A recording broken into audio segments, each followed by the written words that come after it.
What's up, everybody? So, I know it's been a while since I've made any sort of content, and I figure that this is probably the best way to go. Because making gaming videos and all these really long videos, they take a ton of editing, and quite frankly, I just don't have time for it anymore. So I think doing this is probably the best way to go. Quick side note, if you keep hearing these weird little glitchy sounds, that's not really my fault. It's just the microphone's acting odd because its connection to the iPad is weird. I'll probably have to try and find a way to do this better, but this is the best way I can do it for now. So, I know, must make a lot of you sad that I'm no longer going to be doing gaming videos or like videos, really long videos. But they're just too complicated, and I'd rather do this, honestly. So, what is the point of this podcast? Well, obviously, by the title, it is about the magic of filmmaking. Where each episode I'll cover a different subject. Like, one episode I may talk about an individual movie. One episode I'll do a movie comparison where I compare two random movies. Then you may have like another episode where I do something like a quiz. Like general film stuff. And I really hope that you all enjoy this, because I figured this is probably the best thing for me to do to keep making any sort of content.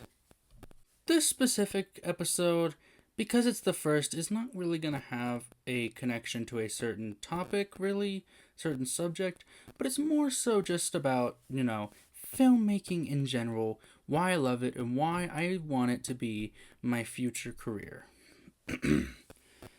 Yes, I want to become a filmmaker up with the big dogs in studios. Um, because since the age of like 5, maybe 4, I always loved the idea of like recording stuff on the phones. Now, of course, this was just really a novelty. But then going back to like 3rd grade, I always made films with my dogs. Like, I always pretended my American Eskimo was a Yeti. I pretended my Papillons were gremlins, and I pretended my Husky was a werewolf. Ever since, I've always been delving into new ways of making films. Some of them were kind of lame by my standards now, but they're usually involving my toys. Sometimes I would be holding my toys and filming them, and sometimes I would do stop motion. The stop motion films were kind of sucky. They were always 1 frame per second, and the other films were not 1 frame per second, obviously, but I was holding them so you weren't really able to see the full toy.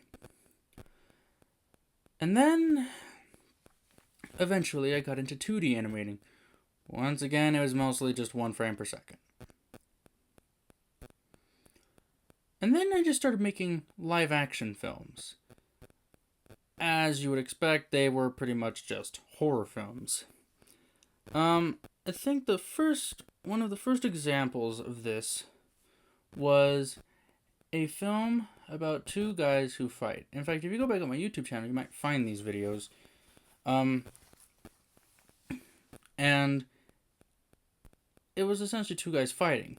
And what I experimented with this was the ability to use split screening, where essentially you keep one camera in one position and you record yourself in one spot, then record yourself on the other side of the screen, and then you mold the two together and you create a split screen effect.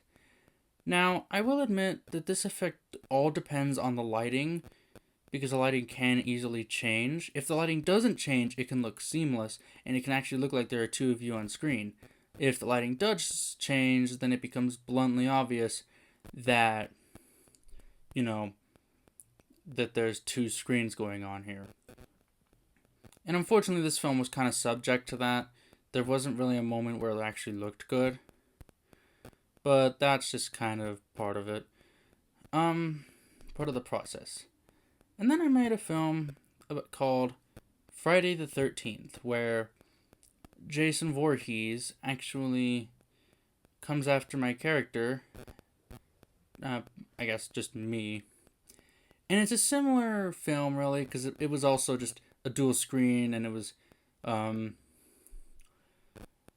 two guys fighting, so it was almost the same. And then it did do a little bit more with the shots. But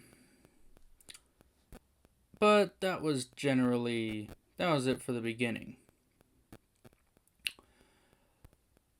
The live action films weren't all that great, and then eventually, the next Friday the 13th, I did a lot more, as I would go on to experiment with more superior filmmaking, in the sense that I was actually doing more with the camera, having more shots, more this and that, and I made the Friday the 13th short, a different short, where a dinosaur is coming after my character, and the whole premise is, the character keeps dying, and the more he dies, the more the dinosaur becomes a dinosaur. Almost like a Groundhog Day from Supernatural, if you've seen that episode effect, but different, where every time the person's killed by the dinosaur, yes, they come back to life, but the dinosaur becomes more dinosaur-ish. It's a scientist.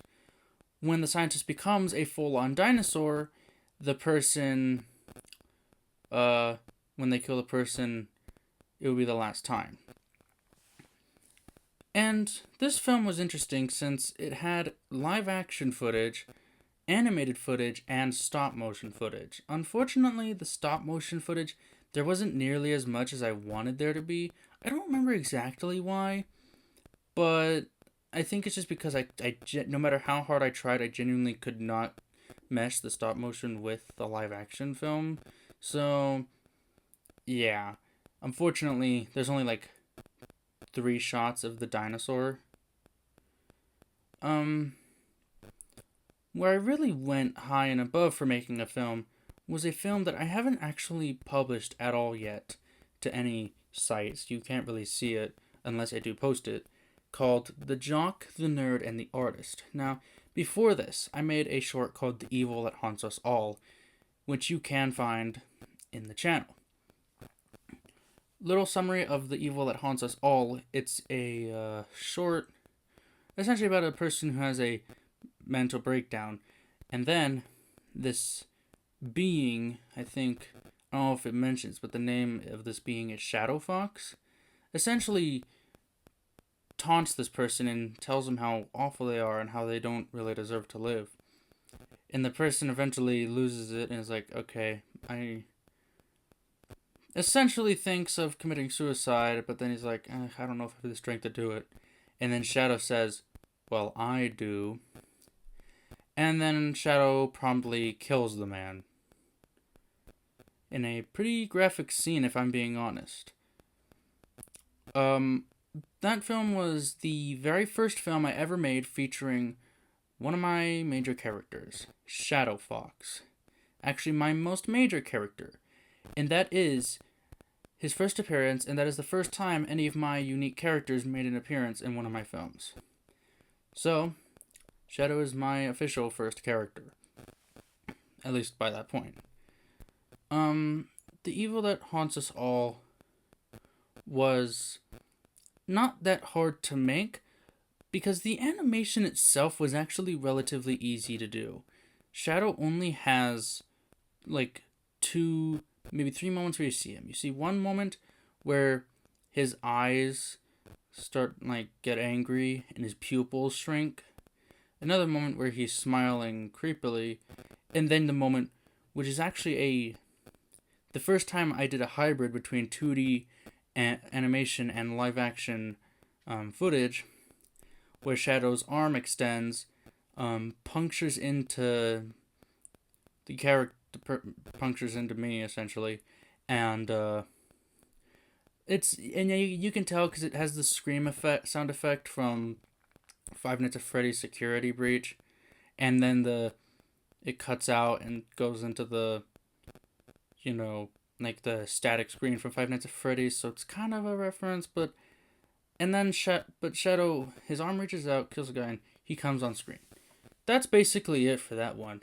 The Jock the Nerd and the Artist was actually a sequel where I had to do split screening to the max, where instead of just doing 2 characters, I had to do 3. Obviously, a jock, a nerd, and an artist. Stereotypes of their, respective thing.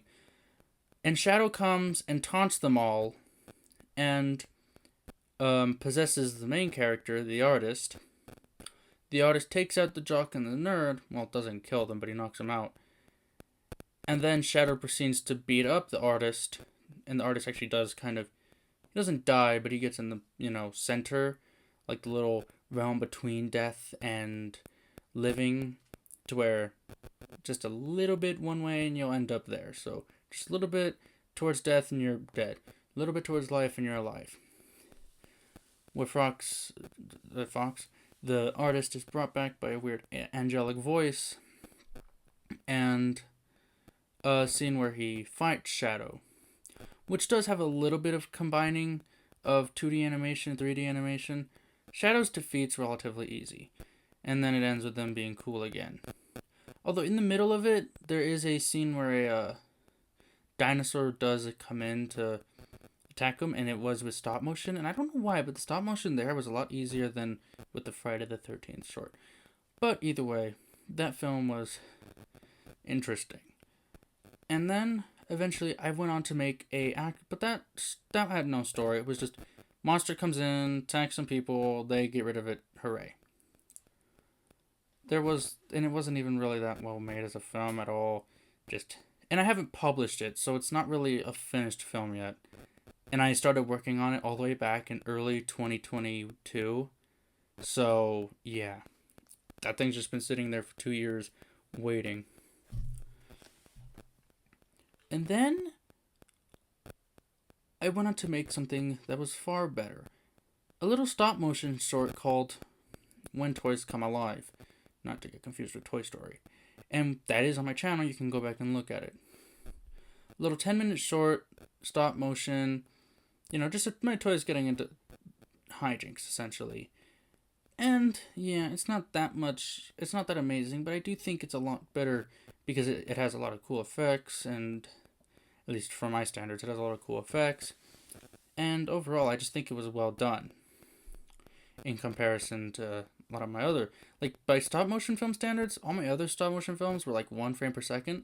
I think this one actually managed to clock in at I don't know, between 5 and 7. Not much, but pretty good. I made that short, and it went pretty well to where I actually was going to make a 20-minute long one with an actual story. I got through half of it, and then I kind of just quit. And then, so that was 2022.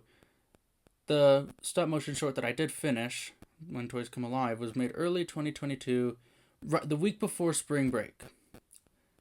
Now, let's fast forward 7-8 months in the future, and then we get to November. 40 days before Christmas, I decided to work on another film. And once again, this was kind of groundbreaking for me in a different sense. This film was the Nintendo Christmas special, which again is on my channel, so you can go and view it. Unlike When Toys Come Alive, this is also an animated film, but it's animated with 2D animation instead of stop motion. With the stop motion short, I used an app called Stickbot Studio. They heavily advertise that app to show off stop motion. With the Nintendo Christmas special, I used an app called Flip-A-Clip, which is the textbook beginner app for anyone who wants to get into 2D animation. It's very primitive. It's free, but that does come with its, you can tell that it's not a very expensive app because the quality of animation isn't amazing. If you watch the film, it's not the most polished, and that's not really just my fault. It's also the fact that Flip-A-Clip is just not an amazing like app for animation whatsoever. Like there's much like I'll use an example later. There's much better like film like animation apps for mobile and especially for like Mac or PC. But Flip a Clip worked just fine, and I used it to make the Nintendo Christmas special. And it ran at 9 frames per second, which is again monumental because previously I made a short called Rosalina vs. Elsa. Rosalina vs. Elsa is actually my most viewed video. I think it's sitting currently just over 100,000 views, which is a lot. Like, I think my second most popular video has about 1/20th the amount of views. Yeah, I use that same app, but with that one, it was 5 frames per second and 3 frames per second. This one was 9 frames per second, and there's a sequence that's 12 frames per second. So the 9 frames per second is most of it, where the characters are talking. And with this, I essentially just had the idea of, okay, let's just make a fun little Christmas special.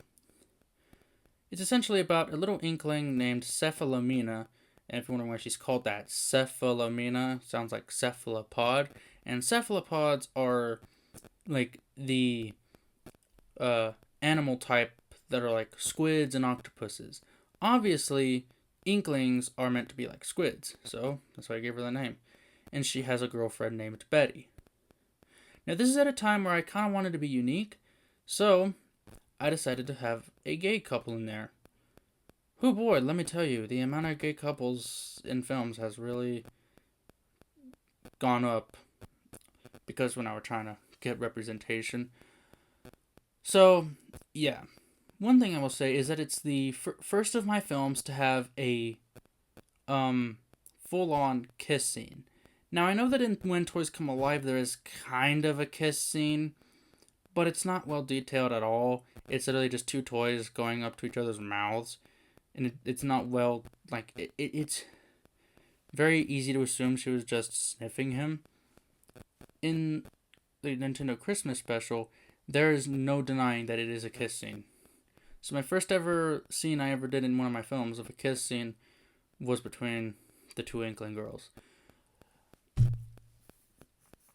Where the film was a little bit troublesome was, of course, there were some scenes I wanted to put in there that I couldn't. Like, there was supposed to be a scene where Cephalina fought Mario. Couldn't do it. There was a scene where Sega characters came and stole something that the Nintendo characters would go and steal it back. That was also scrapped completely. It is actually the first film where I got other actors to help me besides my sister. My sister was usually the camera person and sometimes a backdrop voice, but in reality, that's not much. And then I got, with this film, I had 2 other voice actors, 2 of my cousins. One of which played Betty, and the other one played Rosalina and Zero Suit Samus. Which, by the way, I had to play every guy character. Just keep that in mind. So, yeah, I did it.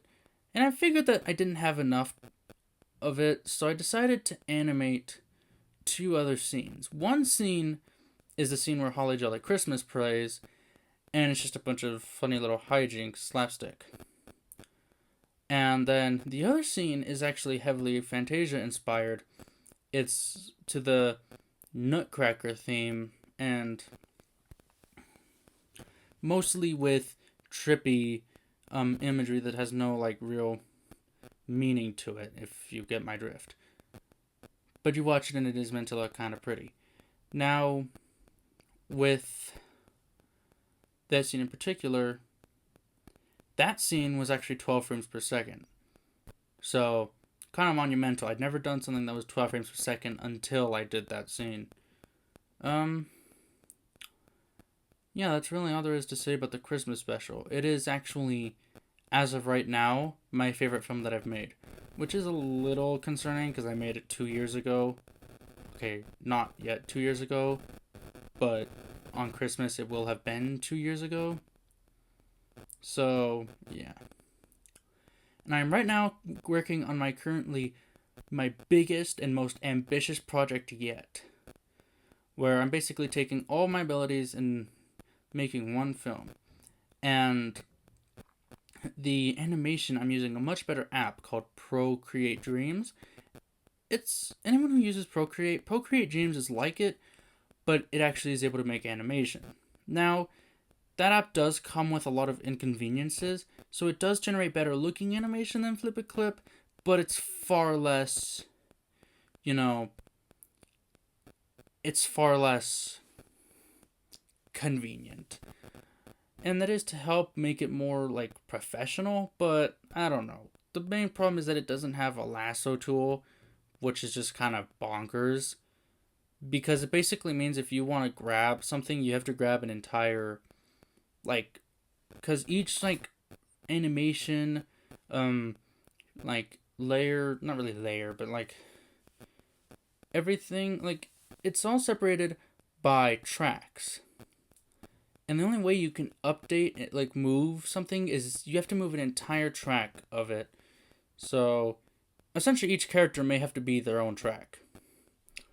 And it is really annoying and complicated to figure out, but I got the gist of it. The film is set to be finished sometime before the end of next summer. So yeah, it's got a lot more time than the Nintendo Christmas special. The reason why, because you're probably wondering, well, if you made the 15-minute long Nintendo Christmas special in 40 days, this film is going to be 30 minutes long, so how come it's not going to take 80 days? The reason is because the animation process for this one's a lot more complicated. The Nintendo Christmas special, I did not use much. It was mostly rigged animation, and when it wasn't rigged animation, it was very not fluid, amazing animation, to say the least. And also the Nintendo Christmas special used Flip a Clip, like I said, where this one will be using Procreate Dreams, which is a little more complicated. I should be able to get it done before next summer, but hopefully at least I'll get it done before the end of next summer.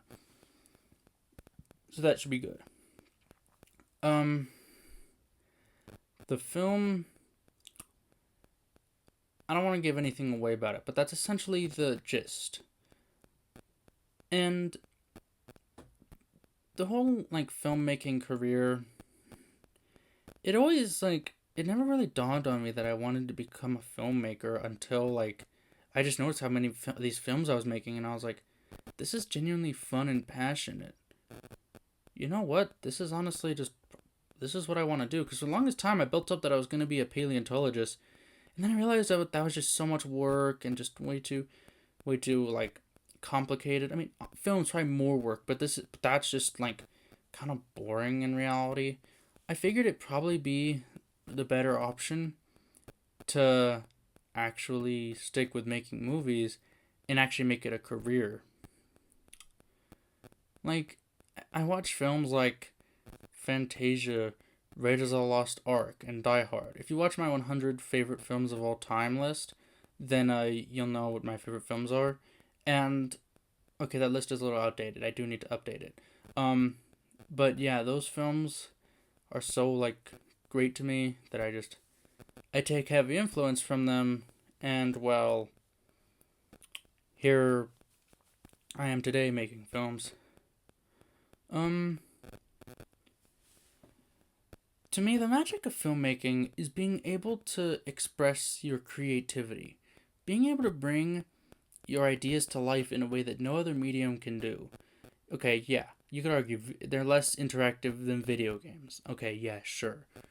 But in reality, video games take a long time to do, where movies are just kind of one little thing that you can sit down and watch. Like, you can look at an amazing piece of art, as in a painting, you can read a really nice book, or you can get through a really amazing comic book. But they will never bring to life stories the way films can. Because films can bring stories to life in the way that the people envision it. books can never truly envision the author's vision perfectly unless they go like way down to detail to where like the smallest scenes take like 5 or 10 pages to get through. Paintings are really beautiful, but there's no motion. Where with movies, there's always motion, and there's so much, like I said, creativity. You watch like a film like Snow White and the Seven Dwarfs. It's crazy because like right before Snow White and the Seven Dwarfs, you look at films like Dracula, Frankenstein, which came out less than 10 years before, and Snow White is just it. It accomplishes these things that those films hadn't like only could have dreamed of accomplishing. So, yeah, that's the gist of it. The magic of filmmaking for me is my ability to express creativity, and that is why I'm going to attend a film school and then I'm going to go for filmmaking. So, if you see me in 10 years being a great filmmaker, well, you heard it here first, folks. Yeah, that's about done for episode 1. From here on out, I'm going to try and be a little more specific with the topics, like maybe doing a single movie comparison quiz, all this and that.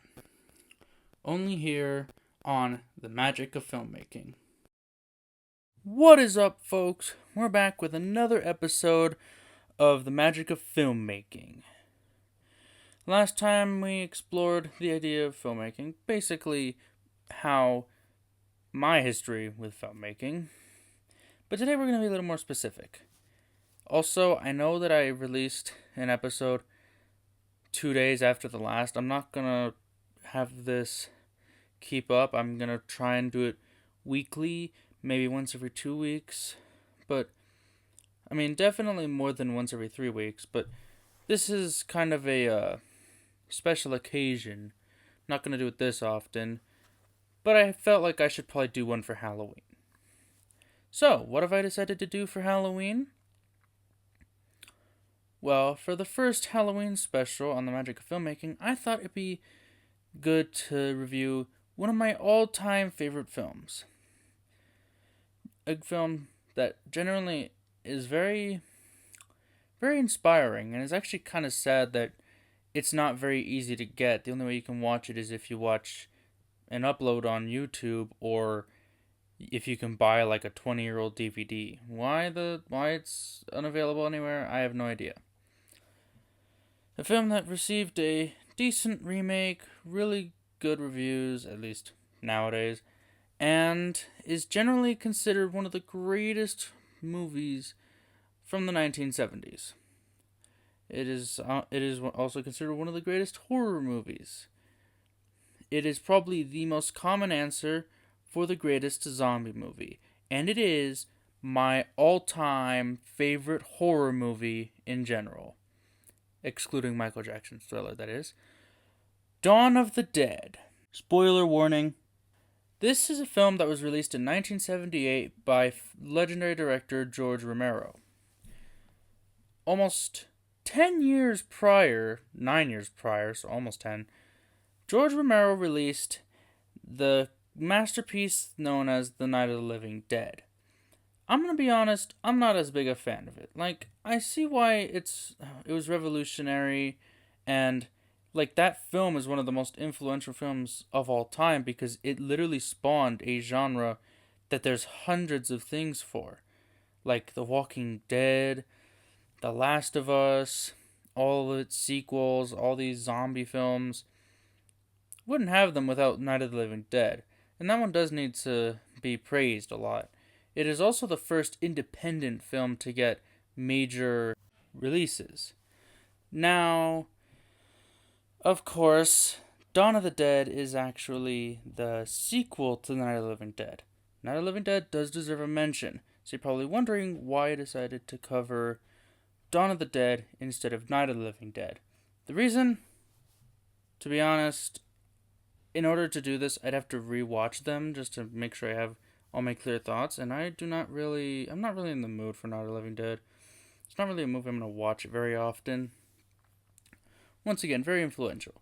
But I'd argue Dawn of the Dead is influential in its own ways. I do think that it introduced the idea of just how gruesome zombie movies could be. Now, keep in mind, this movie is extremely violent. Like, there's a lot of blood, a lot of gunshot wounds, this and that, bite marks, especially the scenes where the guys are in the mall, all the bikers, and they get mauled to death. Now, obviously, Dawn of the Dead's sequel, or the third film in the Of the Dead movies that George Romero made, Day of the Dead, would have far more graphic scenes and far better special effects, but we're not talking about Day of the Dead. We're talking about Dawn of the Dead. Now, the reason why I prefer Dawn of the Dead to its other two movies, Night of the Living Dead and Day of the Dead. Also, I'm not talking about the other three that came out in the 2000s. Yes, I know that George Romero made those, and those are not nearly as good. Those are their own trilogy of whatever. Dawn of the Dead is special to me because I think it gets the most right.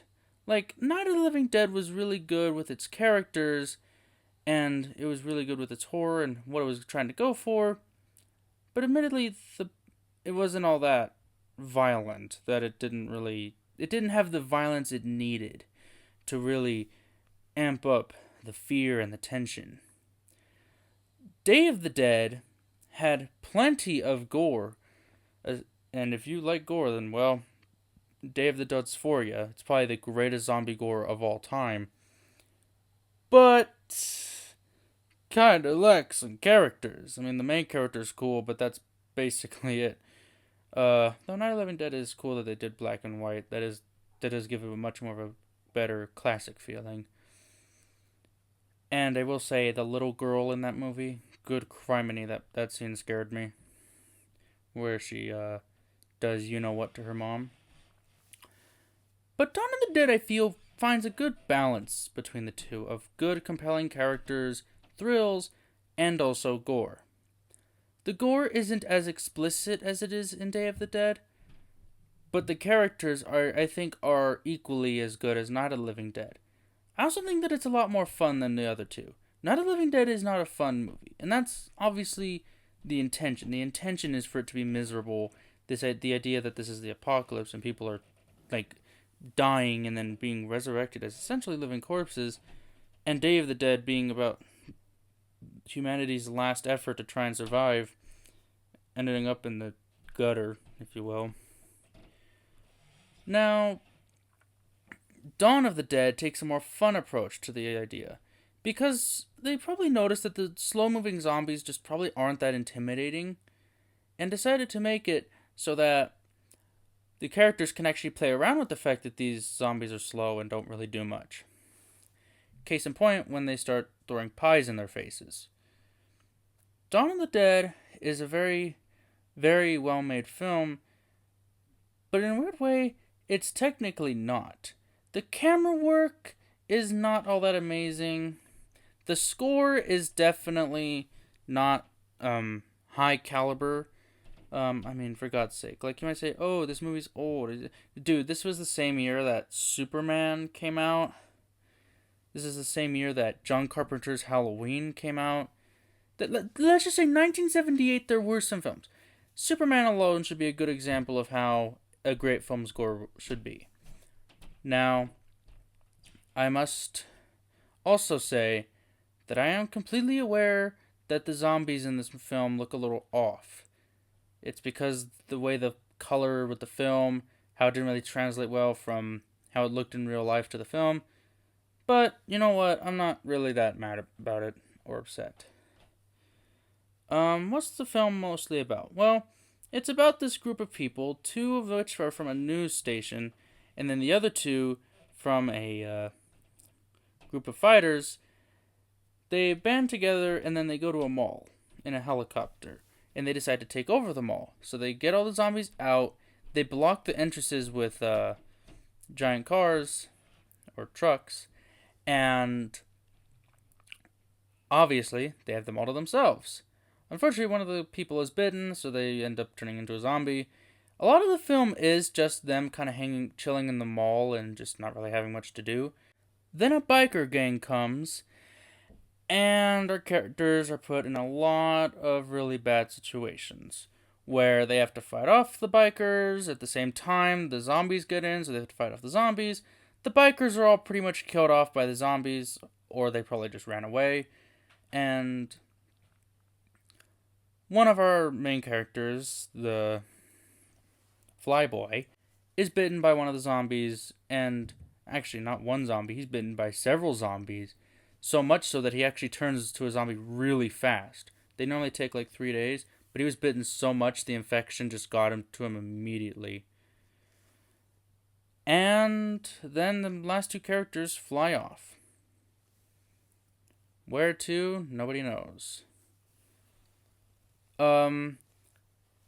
If you haven't seen this film and you're just kind of listening to me, I really heavily recommend that you watch this. It's free on YouTube. You can just go look up. There's a bunch of versions. I'll probably even link my favorite one in the description. But it is a really good zombie film. And believe me, I'm not really a zombie film fan. So it's actually kind of insane to me that my favorite horror film of all time is a zombie film. But that just goes to show how good this movie is, that even someone like me who's not really a fan of zombie movies, like, it's probably one reason why I don't like Night of the Living Dead or Day of the Dead as much as most people, mostly just because I'm not a big fan of zombie films. Dawn of the Dead is just, for some reason, it's a really big exception. It's like, it's kind of shocking to me that I love it as much as I do. Because I always heard people loving the Night of the Living Dead and Dawn of the Dead, and I figured, you know what? I should check these out. Watched Night of the Living Dead, thought it was decent. Then I watched Dawn of the Dead, loved every second of it. Like I said, it's got really likable characters. Of course, you have the four main characters. You have Peter, big black guy who's really big and strong. He's definitely likable in the sense that he really takes command of scenes and shows off a lot of competence. You have Flyboy, who is not a very good fighter. He's not very good at shooting, but he is useful and he is still likable. You got Trooper, or Roger, who has definitely done the dirtiest since he's the first to go off. And he's kind of fun at times because mainly when they're at the gas station place and whenever Flyboy tries to shoot a zombie and he fails, and then Roger just comes in and just shows off. Then you got Fran. Fran, of course, is probably the weakest of them all because she's not really that competent, and she's definitely more of the female stereotype, not really knowing what to do. Though you gotta admit, she's definitely an improvement over Night of the Living Dead because, well, with Night of the Living Dead, I don't even know if I should say it. Night of the Living Dead, you get Barbara, and she's just this one-note character who just mostly sits around with a blank face. Obviously, she's been traumatized watching her brother die, but, yeah.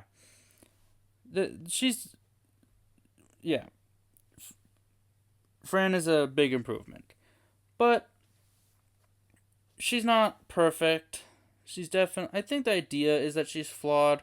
She doesn't really know what to do because she's mostly just the woman stereotype, and she doesn't really have an idea.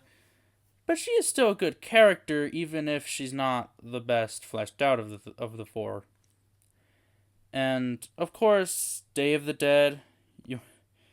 I don't even know if that should be a comparison.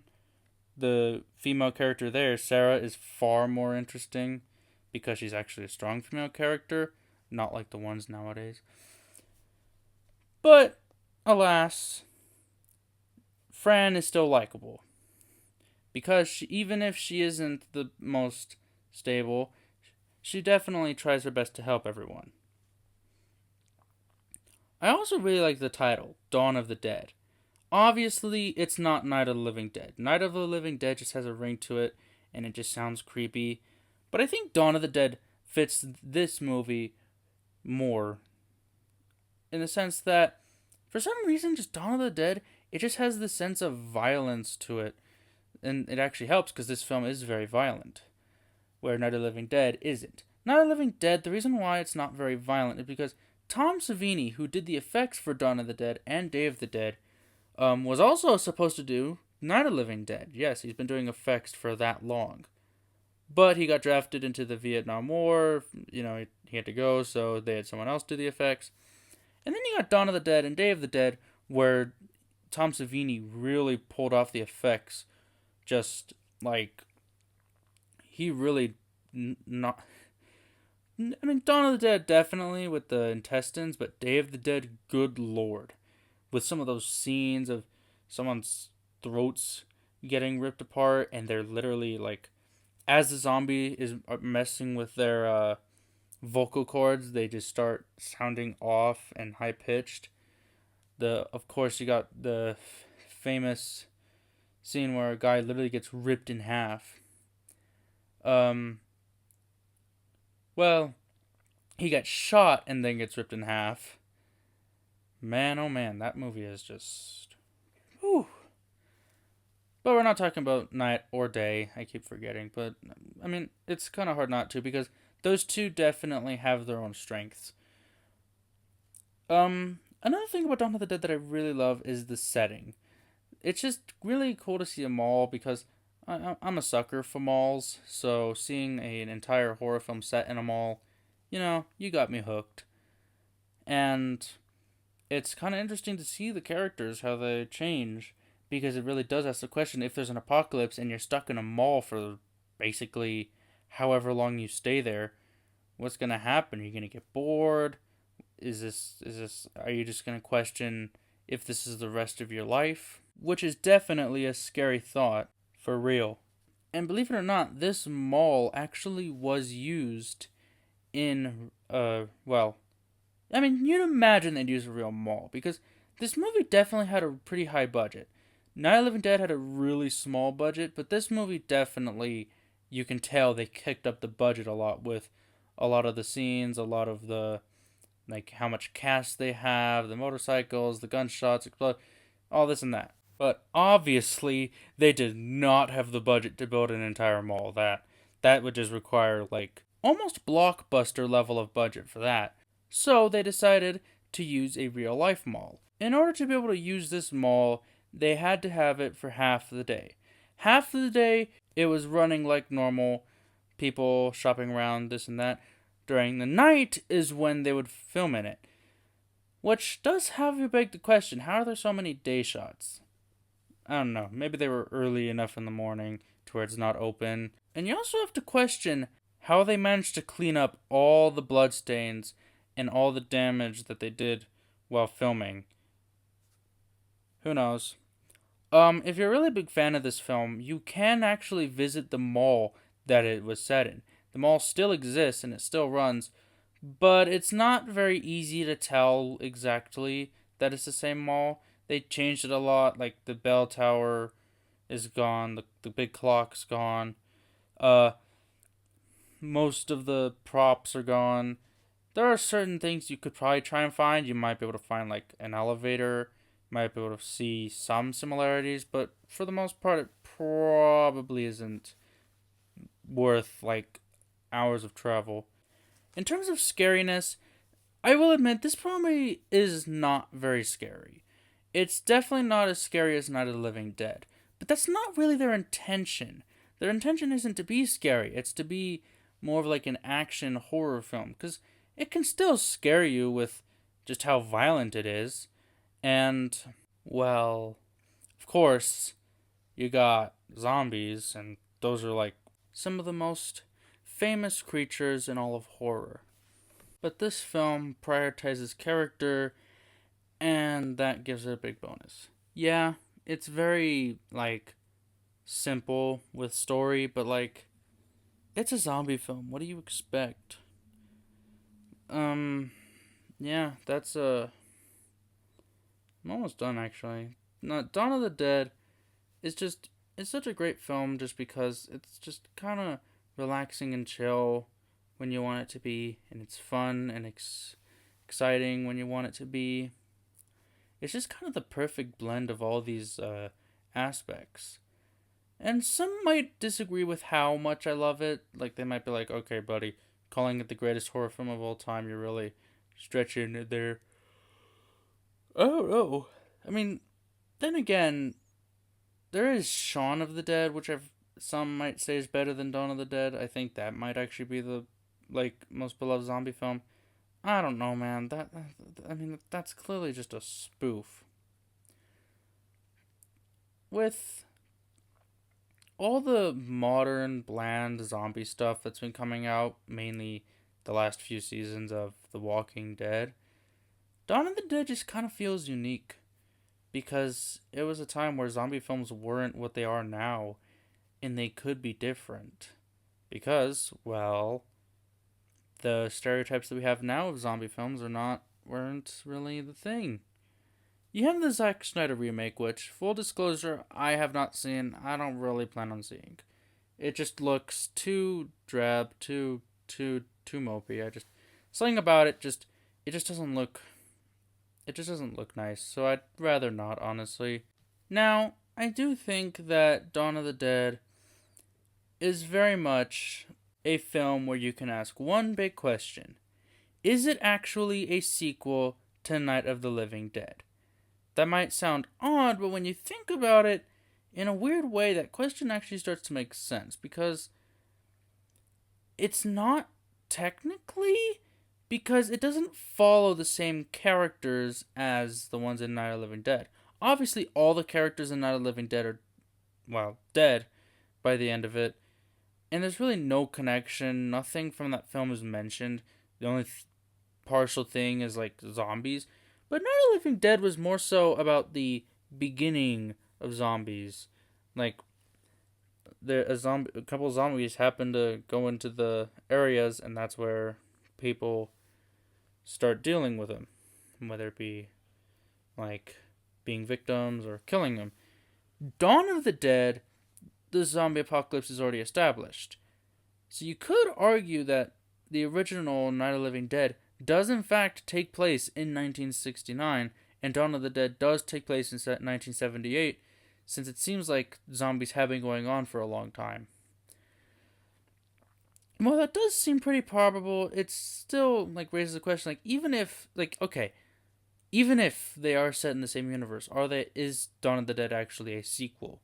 That'd almost be like saying Hell of a Boss is a sequel to Hazbin Hotel. That's just not the case. They're set in the same universe, the same world, but not, obviously, it's not a sequel. But I do think Dawn of the Dead technically is a sequel. And the reason is because, to put it quite frankly, it does kind of capture the same zombies as in Night of the Living Dead. The same exact zombies, it just uses them differently. And Dawn of the Dead actually shows the process of someone turning into a zombie better. In Night of the Living Dead, we're just given some information with this family, and they just briefly mention how their daughter was bitten by one of them, and then she turns into a zombie.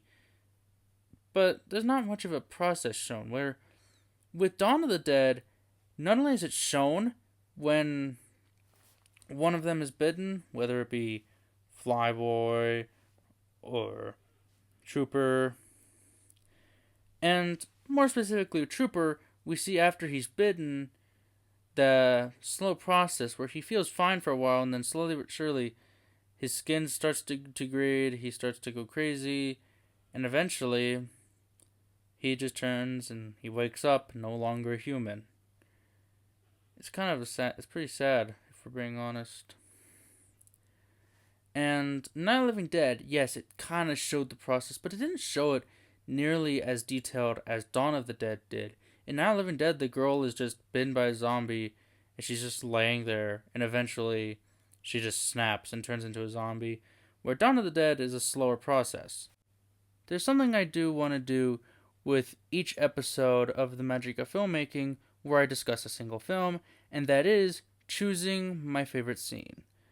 For Dawn of the Dead, not easy, but I eventually chose the scene where after everything's happened, after Flyboy has to get shot, and it just seems hopeless. Peter has a gun to his head. Fran is in the helicopter. And eventually, despite everything that's going on, Peter doesn't give up and he proceeds to get his way out because the will to live beats out all the horror that's going on and the hopelessness. And then he escapes with Fran in the helicopter. And it's left open-ended. We don't know if the characters survive or not. And I do like that ending where it's not clear if one of them dies, if both of them die. We just know that this specific adventure is no longer active. This adventure is done. Now, that's not the original ending. Fun fact. Yes, I will try and include little fun facts about these films. Is that George Romero originally had a similar ending of Night of the Living Dead, where with Night of the Living Dead, no character survived. That was one of the interesting things about that film, where the idea of all the characters dying was unheard of, and George Romero did it. He killed off every single main character in that film. With this film, he was kind of planning on doing the same thing, where Peter shoots himself, and Fran actually jumps into the helicopter blades. So when he's thinking of shooting himself, he originally was supposed to. But the cast and crew kind of convinced him not to. They're like, this is a relatively fun movie. It's meant to be an enjoyable ride, and by having the characters kill themselves at the very end would kind of diminish everything that they'd gone through. Where Night of the Living Dead, it was kind of to prove a point that without proper teamwork, the characters end up dying because they weren't able to cooperate well, and therefore the zombies were able to get in and kill them all, except for one guy who was eventually shot. And Dawn of the Dead isn't that kind of film, though. It's not depressing or sad, so the cast and crew actually convinced George to change the ending to be more hopeful. And now we have Dawn of the Dead. Yep, my favorite horror film of all time. If you haven't seen it, what are you doing listening to my review? Just go watch it already. For God's sake, I've already spoiled all of it. Or most of it. What's interesting is that one of the characters in Dawn of the Dead, played by Tom Savini, would actually return in a sequel, Land of the Dead, and it is that character, which means that the first reoccurring character in these Dead movies is Tom Savini's character. Okay. Yeah, that's it. That's the Halloween special. Dawn of the Dead. My favorite horror film of all time, my favorite zombie film of all time, and it is in my top 10 favorite movies of all time. It is a solid 10 out of 10. Go see it if you haven't. Honestly, just go buy it. Oh, wait. It's not available on Yeah, just go look it up on your YouTube, or if you like it enough, just get a DVD of it. Alright, that's it. I'll see y'all later. Goodbye.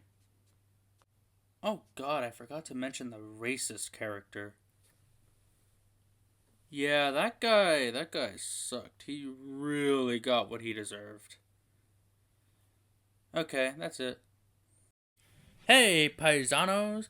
We're back with another episode of the Magic of Filmmaking. Today is a little bit special. I'm gonna be honest, I don't really plan on talking about TV shows too much. Not saying that TV shows are bad or anything like that, but I'm gonna be honest, I don't really like TV shows as much as movies because, to me, TV shows just feel like so much more of a commitment. And they're so much longer, and the lower production value, I mean, that's not always a bad thing, but it just makes the fact of how long they are, it's just, they're not really as much my thing as movies. But I do watch some TV shows nonetheless. Today we are talking about a specific TV show, Has Been Hotel. Yeah, I know, you've heard about it a lot. everywhere, extremely popular. Hey, look, I haven't seen that many TV shows, so this is like one of the only ways you're going to hear me talking about a TV show. Alright, so let's get on with it already. Hazbin Hotel is I want to say 2024, but technically 2019 show created by Vivian Medrano, also known as Vivzy Pop, and is pretty interesting in the sense that it is very unique. And it's actually probably one of the most revolutionary videos that was posted. I'm not talking about the main show that is on Amazon, I'm talking about the pilot.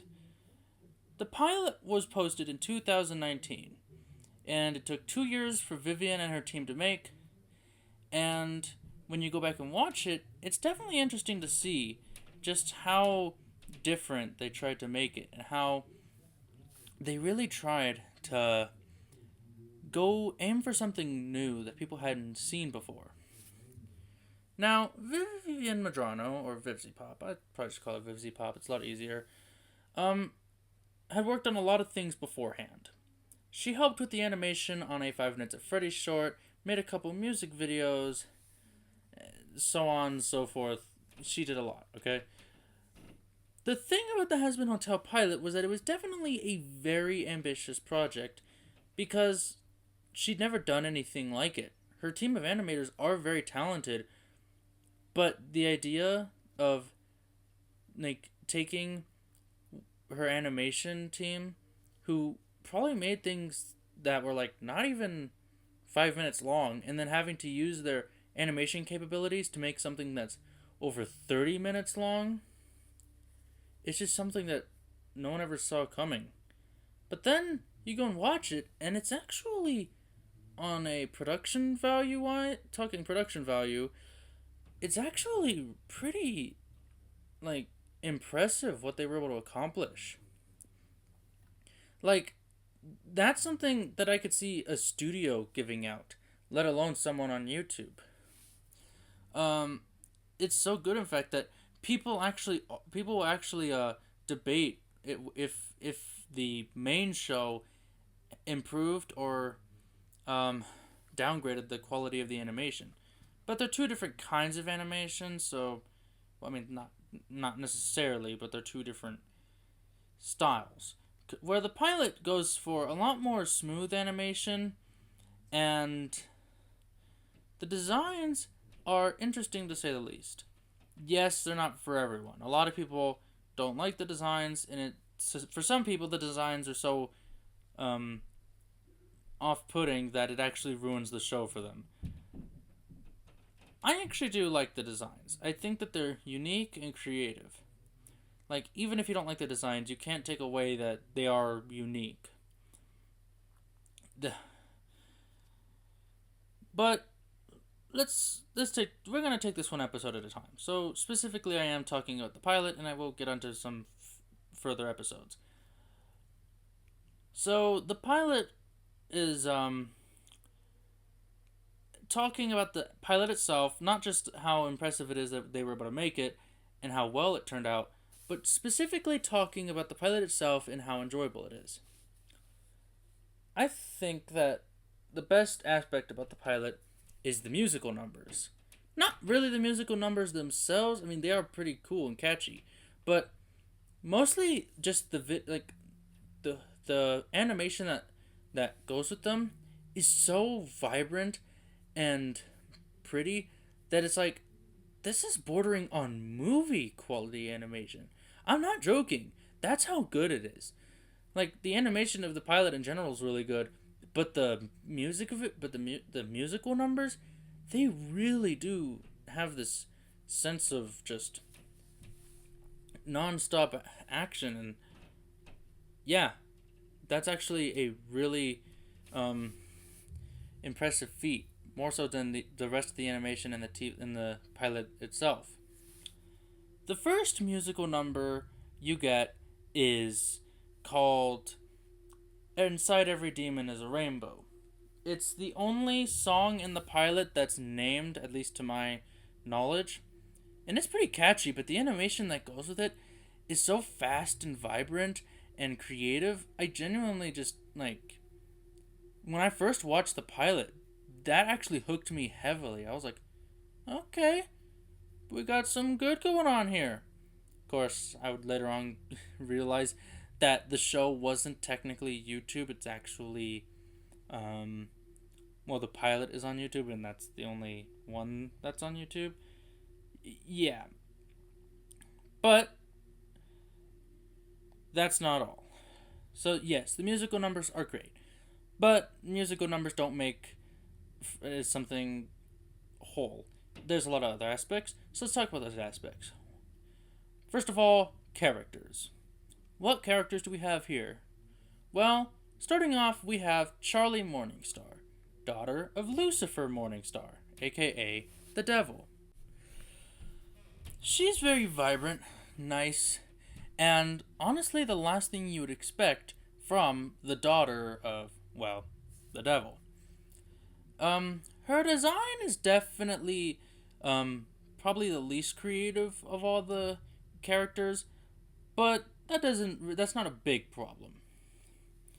Her voice actress is definitely very, talented, as she would go on to do a lot of stuff after this. This was her, big breakthrough. Though that is specifically talking about the singing voice, Elsie Lovelock. She would go on to play characters like Maggie from SMG4, Uzi, I think it's Uzi, from Murder Drones, and she's played a lot of characters, so it's hard to list them all. But she's a very talented voice actress, and she was the singing voice of Charlie. But besides her singing voice, the main voice is Jill Harris, and she's also pretty good. Monica Franco plays Vaggie, and she definitely feels a lot different. Charlie and Vaggie are they're definitely in the type of relationship that seems kind of odd, as the two people in question are very different from each other, yet they're in love. But hey, Vaggie is pretty likable here, though she definitely has a lot of growing to do, as a lot of her character in the pilot specifically, she's just kind of a hard ass. And seems to, aside from Charlie, just find excuses to get mad at everyone. Angel Dust, played by the legendary Michael Kovac. Like, seriously, he's in every friggin' independent animation anything. And this is probably his breakout role as well. And he actually does do a pretty good job playing Angel Dust. As Angel Dust is a very interesting character that's kind of hard to pull off well, because he's basically just, his entire character is basically just a sex joke. That's how many sex jokes he makes. His character is essentially just non-stop swearing and non-stop sex jokes. But it works. It's kind of funny just how, like, gay, like how he makes it so in your face that he's gay. It has the subtlety of a cannibal. No, not even that. The fact that Angel Dust is gay, or at least not straight, has all the subtlety of a nuclear bomb going off 5 feet from you. Faye Mata plays Katie Killjoy. Katie Killjoy is not a big character in this, and I don't know if it's really worth talking about her too much, since she has more time in the pilot than the rest of the show combined. But here she's kind of entertainingly rude. Mick Lauer, sorry if I'm pronouncing that wrong, plays Husk. He's alright. I'll talk about Husk later a little more. But he's alright here, playing a little alcoholic. Michelle Marie plays Nifty, and she's definitely pretty cute, the character that is, and she's going to be a lot more violent in the show. Krista Laporte plays Cherry Bomb, who is, I don't know, she's not that great here. I do think the show did her a lot better. And there's nothing else worth noting except for one.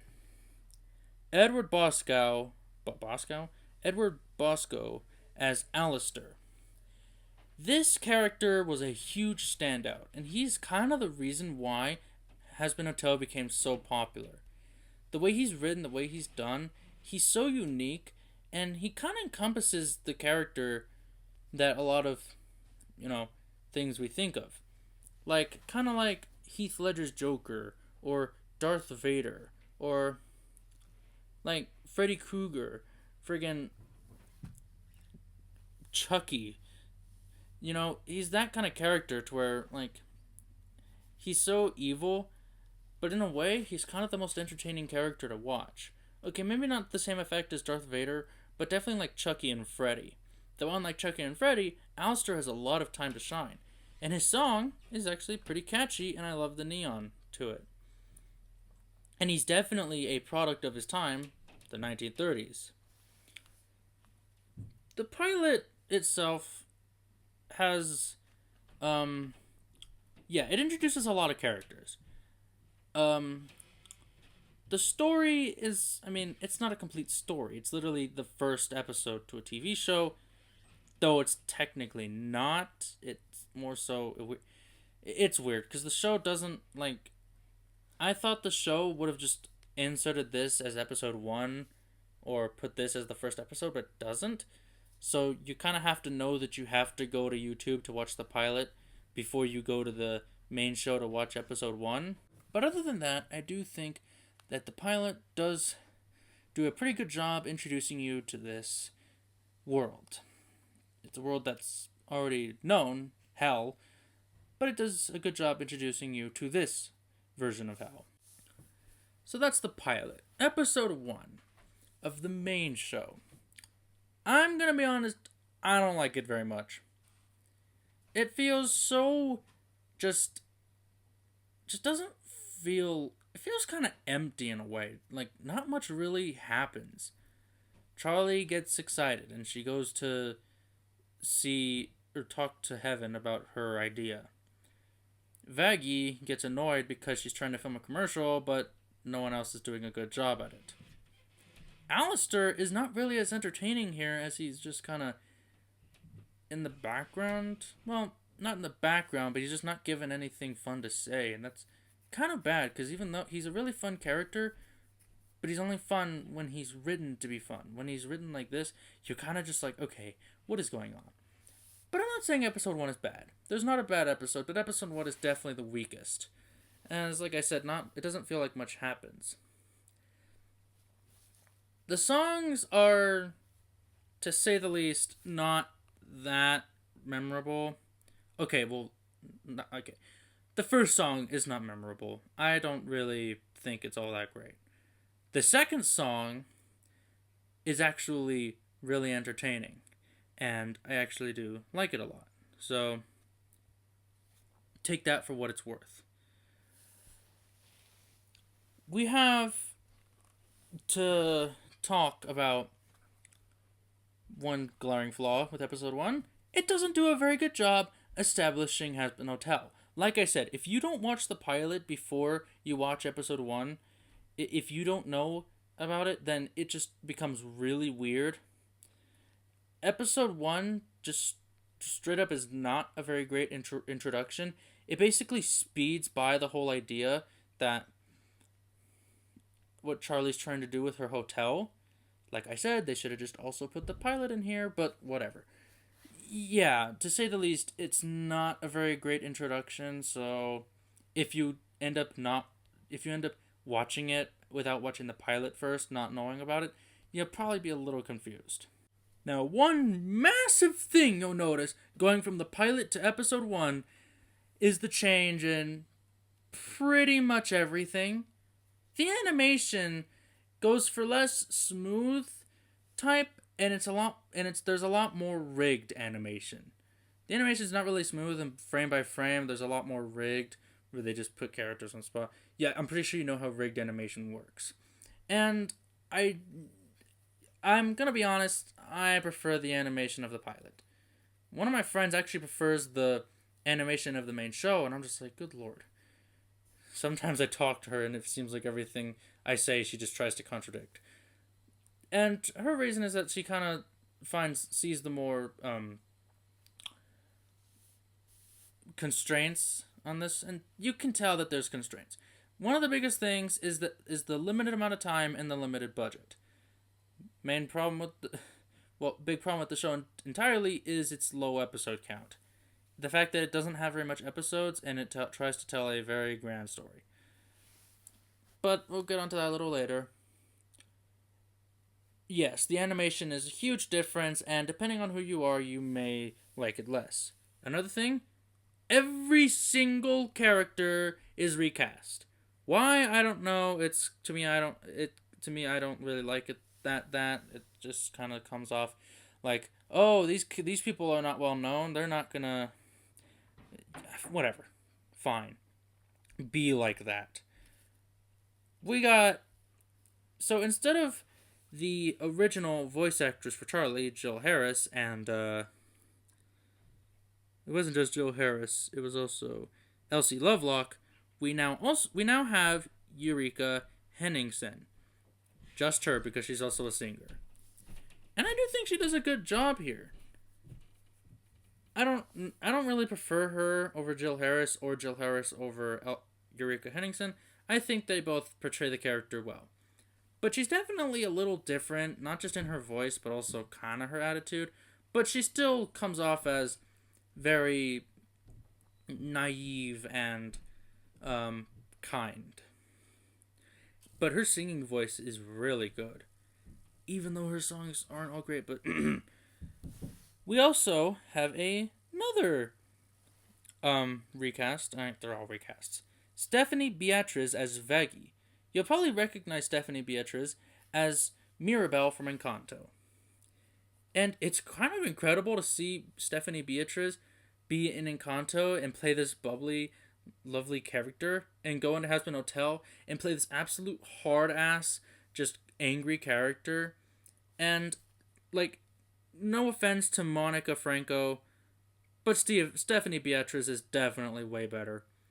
She still has the hard-ass attitude, but she feels less like she just wants to hate everyone. So, yes. She is, and she seems very likable, as she does seem like she's genuinely trying to help. Blank Roman is the recast for Angel Dust.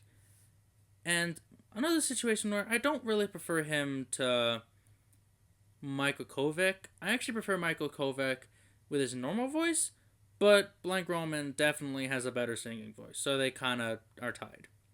Alex Brightman plays Serpentius and Adam. He's pretty good as both, and you can kind of tell that he plays both, but either way, Serpentius has definitely got a good voice in here. I definitely prefer it to the pilot. In the pilot, he sounded more like a 60s cartoon villain, but here he sounds more like an actual. Not only does he sound like more like a snake, but he's a little more entertaining. Adam is a villain who's definitely he's definitely the type of villain that you just kind of enjoy how evil he is. Even though he's really hateable for some of the awful actions he does, it's still kind of fun to watch how much ego he has. Keith David plays Husk. Once again, no offense to Mick Lauer, Keith David is by far superior. You'll probably remember him as Dr. Facilier from Princess and the Frog.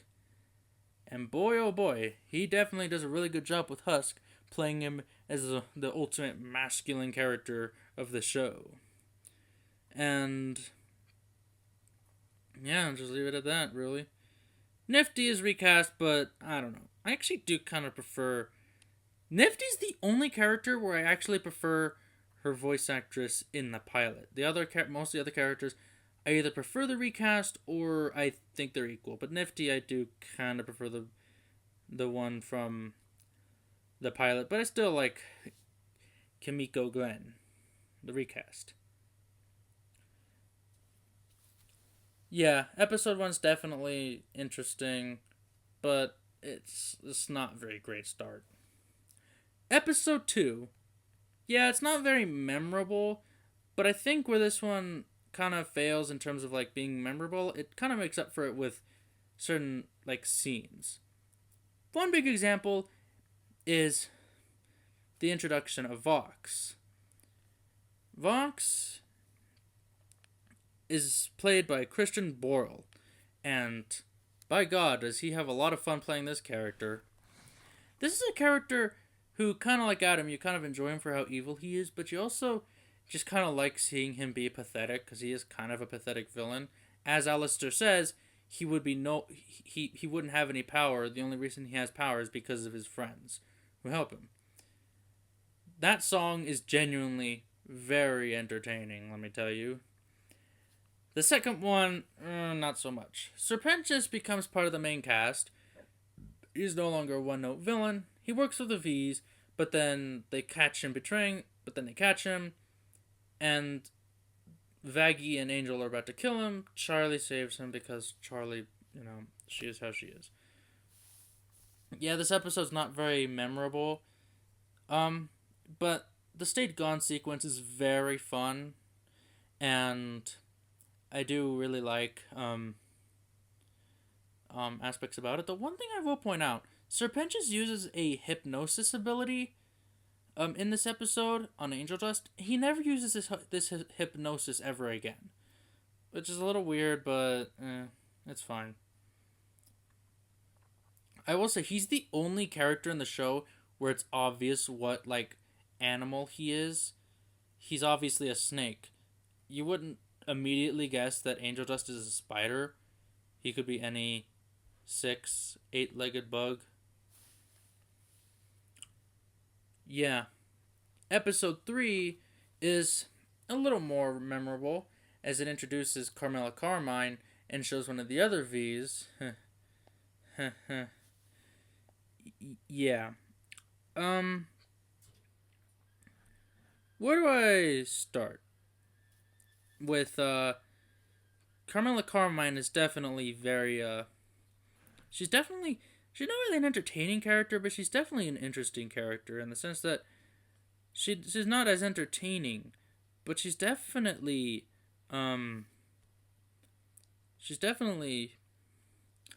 got this imposing sense to her. Not only how tall she is and how menacing she looks, but also just kind of her voice actress does a really good job portraying her, and her design is definitely one of the best. Zestial, I am not joking when I tell you that he has my favorite design in the whole show. And he, I can't seem to find his voice actor, but he's also got a menacing look to him. You, of course, have, oh goodness, the V. I don't remember her name, but she's the girl V. I seriously think she's annoying. You have got to talk about how the songs in this one are both pretty good. Episode 3 is definitely kind of falls in line with episode 2. Like, episode 1 isn't very entertaining, but it is memorable. These two just kind of are forgettable because they kind of just feel, they don't feel that important to the plot, which is kind of a problem. But yeah, episode 3 is good because it does have some good character moments, though I feel like Charlie has the least to do in this episode, except kind of towards the end where she's like trying to help with finding ways to have the characters become friends. The other characters at the hotel, that is. Episode 4. This episode is by far the least forgettable episode. Kind of for the wrong reasons. Now, I'm not saying it's a bad episode. Not at all. The reason why I say for the wrong reasons is because it's a very depressing episode. We see exactly why Angel Dust acts how he acts in this episode. It kind of just starts off with us watching a creepy little porno featuring him. Yeah. And then Husk goes after him and saying how the script is garbage, and he's like, and Angel just like, what do you know? Husk has an interesting part where he's like, says how everyone always complains to the bartender and gives away information that the other um, people in the hotel told him while they were drunk, like how Serpentius watches people while they sleep. Vaggie gets mad at everyone because she hates herself, which is kind of obvious. This such and such. Husk plays a much bigger role in this episode than any other episode. He does. So we get into Angel's life and see what his life is like in hell. When Charlie says, "No, you can't leave the hotel. You gotta stay," he's like, "No, I gotta go to my job and stuff." And we see his job. It looks kind of fine at first. The way he's doing the scene, a certain really, yeah, if you watch the episode, you know what he's doing. And it seems fine and dandy, though his boss does seem to be a little creepy, to say the least. And then Charlie busts in, and then we kind of get his boss's true nature. His boss is Valentino, played by Joel Perez. Man, Valentino. So, we see some of his true nature when he literally licks Charlie's arm. And when Charlie says no to featuring in a porno, he kind of gets mad. And then eventually, after some shenanigans, Valentino asks Angel to go into Angel's dressing room or something. And then we see Valentino's absolute true colors. They go in the room and he begins to beat up Angel Dust. Not just physically, but also verbally. Saying some absolute massively disturbing words to Angel Dust. Seeing Angel Dust be so helpless as he's beaten the shit out of by Valentino, and Valentino displaying absolute monstrous power over him, showing that he claimed his soul. It is actually one of the most hard to watch scenes I've ever seen in a TV show. Just how dirty the language, Hazbin Hotel, the language is extremely dirty. You could argue that there's arguably too many swear words, but this is a scene where the immense swearing actually makes it more depressing, especially the fact that he even starts saying slurs at Angel. It's an incredibly sad scene. And then when they go out and Charlie tries to confront Valentino and Angel tells her to essentially just go piss off, and Charlie leaves crying, and then we get this poison sequence. It's just so depressing. And then he gets back to the hotel and Husk points out how fake he's acting, and then he leaves to go do something else, and Husk goes to look after him to make sure nothing happens when he sees a guy spike or poison Angel's drink, and to save Angel, he beats up the criminals and tries to take him to the hotel, and Angel then lashes out at Husk. He's finally lost it, and he's like saying, "I don't need your help. I don't need anyone else's help. I can handle myself." But Husk can see straight through him and knows that he's this entire time been putting on an act and that he's hiding something. And then Husk realizes that Angel's probably in a darker situation than he thinks. And it's pretty sad. And then Husk sings a song. Well, he starts singing a song, and Angel joins in, where he actually confesses and says why he acts the way he does and why he hates. Essentially he confesses about Valentino. Though beforehand he did say how he acted that way and did himself so badly so he could break himself. Yeah, it's a lot. But the song is very nice and catchy, which some might say, like, you might say goes to get, like, clashes with the tone of the rest of the episode, which is kind of dark and depressing. But I think that's kind of the idea is that after so much um, heartbreaking stuff, he ends up okay in the end, and it's kind of riveting. Like, it's a really nice song, and it helps uplift you from the all the shit that you just saw with how funny and catchy it is. And then right after that, the episode kind of ends. And boy, by golly, that episode was definitely depressing but definitely nice. And I'm just gonna, you know what? I'm just gonna pair episodes 5 and 8 because I don't have much time left, and quite frankly, it's late, and I do want to just kind of get over these. Because let me tell you, I just kind of want to go over the rest of the episodes because there's not much to say that much about them. But I do want to go over the point of my point I'm trying to make about the whole show in general. But there's one really big flaw with the show, the biggest flaw that a lot of people point out. The pacing is just straight up real bad. The reason? It only has 8 episodes. This is a story that should have taken at least maybe 13 episodes, but by squeezing it all to 8 episodes, they have to really rush through a lot of plot lines. One example is in the song Hell's Greatest Dad, where Alistair acts as if he really became great friends with Charlie, but they don't really show that.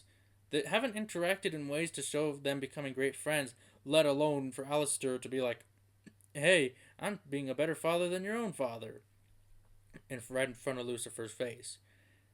And it becomes even more apparent in episode 6 with the you didn't know sequence. That's arguably like something that should have taken an entire episode to get through the court case. Probably 2 episodes to explain everything, but they got like literally the song you didn't know. Everything in that one song could have been covered in an entire episode and it would have felt more natural, but it just comes all out of nowhere. Like Emily trying to argue on Charlie's side. Adam and Lute suddenly trying to break in and trying to force the fact that that trying to really rig the thing. Emily realizing that angels go down to slaughter demons. Emily joining Charlie's side, and then even Charlie realizing that Vaggie is also an angel that used to kill demons. It all happens so fast. It's really just, and this like people literally will tell you that this is a really big problem. That the pacing's not just bad; it is straight up atrocious. And I wonder why people still like the show anyway. It's basically just the characters. I'm not joking. If it wasn't for the good characters, people probably wouldn't like the show at all. And in episode 7, it's good enough, but it basically is just like, okay, so this is how we're gonna prepare to fight the angels. And in episode 8, they do fight the angels. Adam is shown to be really formidable as he actually beats Alistair. Like Alistair's shown to have immense power, and then he suddenly just loses to Adam. Not very easily, but he loses to him. And Charlie also gets beaten up really badly by Adam. It's not till Lucifer shows up and he actually shows that he's more powerful. And beats Adam. I didn't go over a certain aspect that I kind of like about these episodes. One thing I like, let's go over some positives. I do like Serpentius doing a really bad job flirting with Cherry Bomb. Like where he's like, I'll buy you a beer because I'm buying everyone a beer. I bought you a shot because I bought everyone a shot. I want to have sex with you because I'm having sex with everyone. Yeah, stuff like that. It's it's really nice, especially when he actually does get her in the end.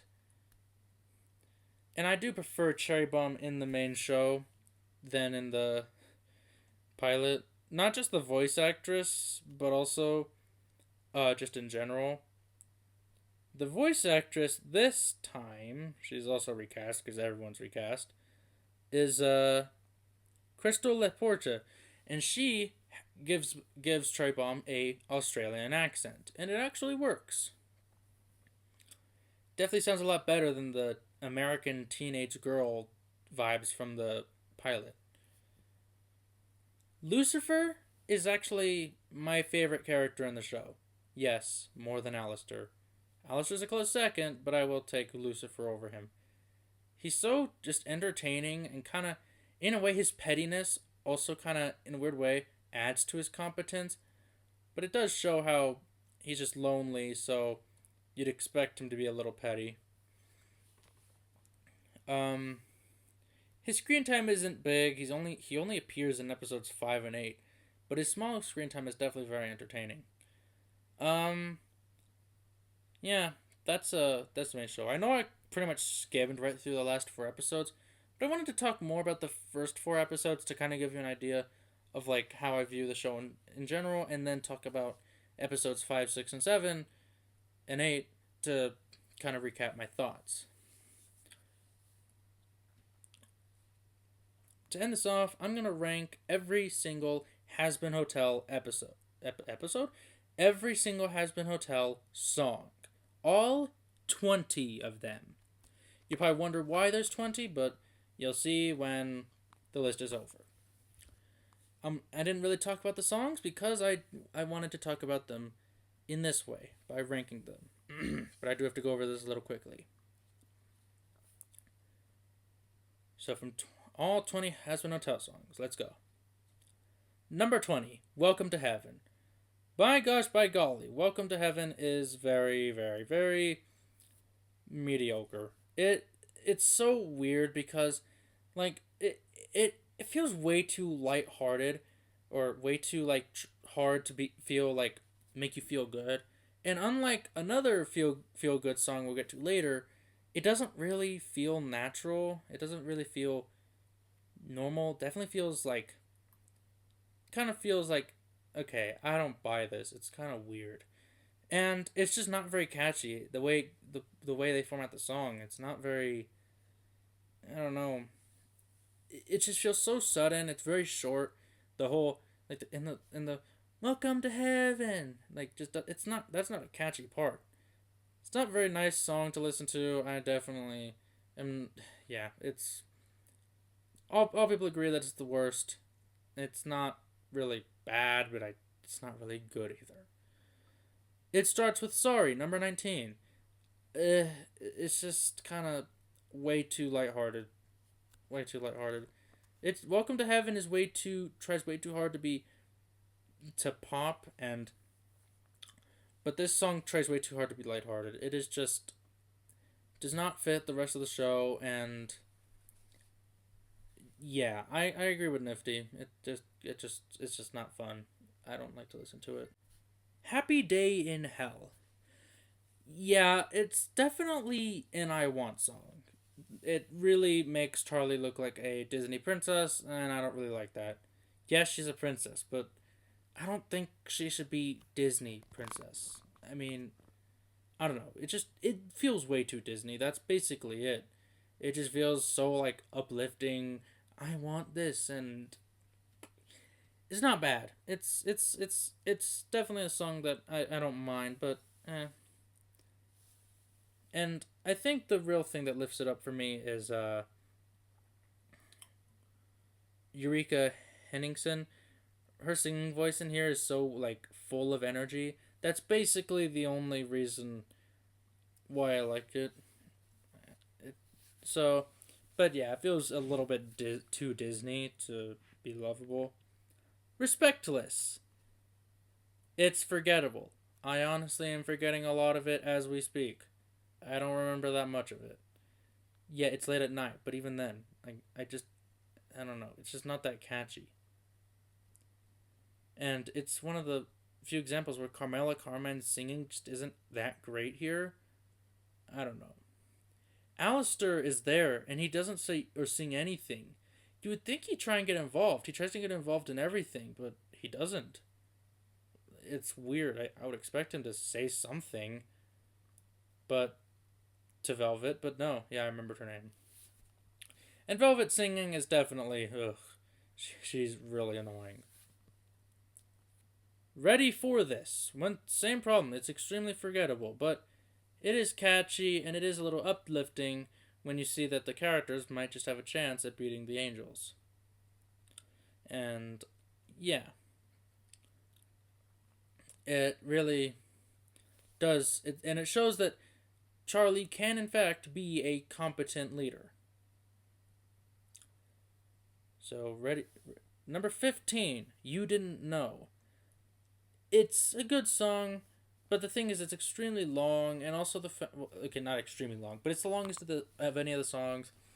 And it is kind of weird that they put so many really important plot points and twists into one song, but it's still really impactful, and the animation is really good, the singing is really powerful, and you still feel for it even if it does feel kind of rushed. But it's still rushed, so yeah. Hell is Forever is at number 14. I really like this song, and it's only number 14. That just goes to show how good these songs are. Also, I haven't scored them, but Welcome to Heaven would be 5.5. It Starts with Sorry is 6.2. Happy Day in Hell is 6.7. Respectless is 7. Ready for This is a 7.6. You Didn't Know is 7.8. Hell is Forever is an 8 out of 10. There, I'll try and make sure to tell you their ratings. Hell is Forever is definitely entertaining, and I definitely really like the singing by friggin' Alex Brightman here. He's just so full of he just really makes Adam out to be so egotistical and I don't give a fuck attitude. It's so just it's genuinely really it's a really fun song. Hell is forever whether you like it or not. The final song in the show. Honestly, it's number 13, but I might prefer Hell is Forever. Final is kind of lame, if I'm being honest, in some ways, but in other ways it actually is really entertaining. It's mostly Alistair's part that actually gets me, and it's the whole cast singing it, and I'm going to be honest, I do kind of like it, in the sense that it does feel a little uplifting, and it gives you the sense that the show has so much more in store than what we got already. So, yeah, the final song, it's catchy enough, so, yeah. That one's also an 8. Another song that's rated 8 out of 10, Inside Every Demon is a Rainbow. I kind of already explained this one, but it's catchy, it's fun, and it kind of shows that I did include the pilot songs in this. Some might say that they don't count, but hey, I'm talking the whole show, okay? It's catchy, it's fun, the animation is extremely vibrant. I love it. Inside Every Demon is a Rainbow. It's great. Though I guess it is a little fast. It's kind of hard to tell exactly what she's saying. Whatever It Takes. Yeah, this song, it's kind of hard to explain. I just kind of like the fact that it really makes you feel for Carmilla and Vaggie, makes you feel that they really do care about people, whether it be the Carmilla's daughters or Charlie. It's a very, very uplifting song. Number 10, Hell's Greatest Dad. It's extremely fun. The quips between Lucifer and Alistair, their singing, just how creative it gets. Oh my god, dude, this song is so catchy and so fun. I freaking love it for that. There's just so much to enjoy about it. Like I said, how creative it is, how fun it is. The lyrics are just so well put together with the music, and it's so funny watching Alistair and Lucifer go at each other. Honestly, this song should be way higher. I wonder why it's. Oh, wait. Oh yeah, that's right. Mimsy's part. Holy Jesus, she ruins this song. I'm not joking. She doesn't ruin it to where the point where it's bad. I still like it, but good lord, this song probably would have been in like the top five, maybe even the top three. But thanks to her part, it's in the top 10. Her part is worse than hell. You know what? Her part is worse than Welcome to Heaven. I am not joking. Yeah, sorry, Hell's Greatest Dad.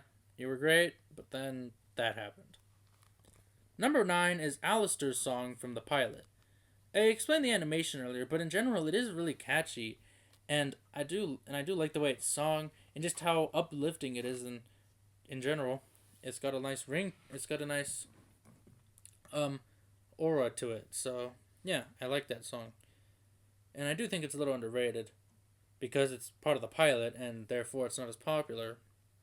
And also the instrumentals for an independent production are actually pretty catchy. So yeah, I like that one. More Than Anything Reprise is number 8. Uh, okay, forgot to mention Whatever It Takes is 8.2. Hell's Greatest Dad is 8.5. Alistair's Song is 8.7. Now we get on to the nines. More Than Anything Reprise is a 9. And then More Than Anything, the first one is also a 9. The reprise is 8. The first one is 7. I kind of put them together because I kind of think of them equally. But the one in episode 5 is longer, where the one in episode 8 is shorter. So I prefer the first one for that. But the reprise is also really good, and they both kind of give off the same feeling. They really make you feel for the characters and really show that they actually do care about each other, whether it be a daughter and a father, or two girls in love. And the singing's really nice in both. The animation's really nice in both. They're actually really pretty songs. And yeah, they're what More Than Anything is a really nice song, and I could actually see myself singing this to someone. But yeah, that's really it. They're just really pretty songs. Number 6, Out for Love, 9.2. It really feels it really, like, the whole idea of like fighting for love. It really it really resonates. Makes you realize, like, yeah, people fight harder when they're fighting for something they love rather than fighting against something they hate. And I mean, that's the whole point of the song. Don't go after something because, or don't fight hard because you hate something. Fight hard because you love something. And it's kind of that goes back to like a Keanu Reeves quote where he's like someone once said, "I'm not a fighter, I'm a lover," and Keanu Reeves replied with, "How can you be a lover if you can't fight for what you love?" So yeah, it works on that sense, and I just holy shit, the singer in here, she goes ham with this song, and man, does it pay off. And it really gives her this imposing figure, makes her seem like this genuinely kind of badass character, even more than Vaggie, for God's sake. Another song rated 9.2, Stayed Gone. Once again, I stated before, it's really fun to watch Vox just be an absolute buffoon here and get absolutely owned by Alistair at every turn. He definitely feels like he's trying way too hard to make Alistair look bad because he's failing miserably. And the song is catchy beforehand, and in ways it's kind of creepy, but it's definitely very catchy and fun to listen to. It's basically Hell's Greatest Dad without Mimsy's part. That's it. But one thing that definitely pushes it above higher is the ending. When the thing that puts it above Out for Love is the ending, when it suddenly gets really creepy and it actually works really well to its favor, and it really shows that Alistair definitely is someone not to mess with. Yeah. Number 4, the opening song in the pilot, which is rated 9.4 out of 10.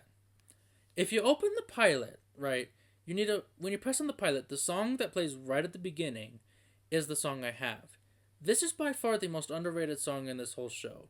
It is so beautiful.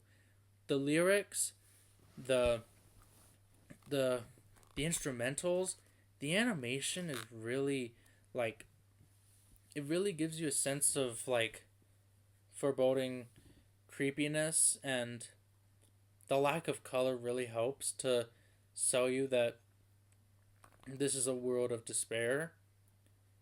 And and the singing from Elsie Lovelock is just downright beautiful. Like, it is a very gorgeous song, and I love it so much. It is, without a doubt, the best song from the pilot, and it's just a great song in general. I really do think it's underrated, the opening song, and it is the best Charlie Morningstar song. I say this because she has most songs, and yeah, it's a really, really beautiful song. Now, talk about a song that is definitely not beautiful, but is still really good. Number 3, 9.5 out of 10, Poison.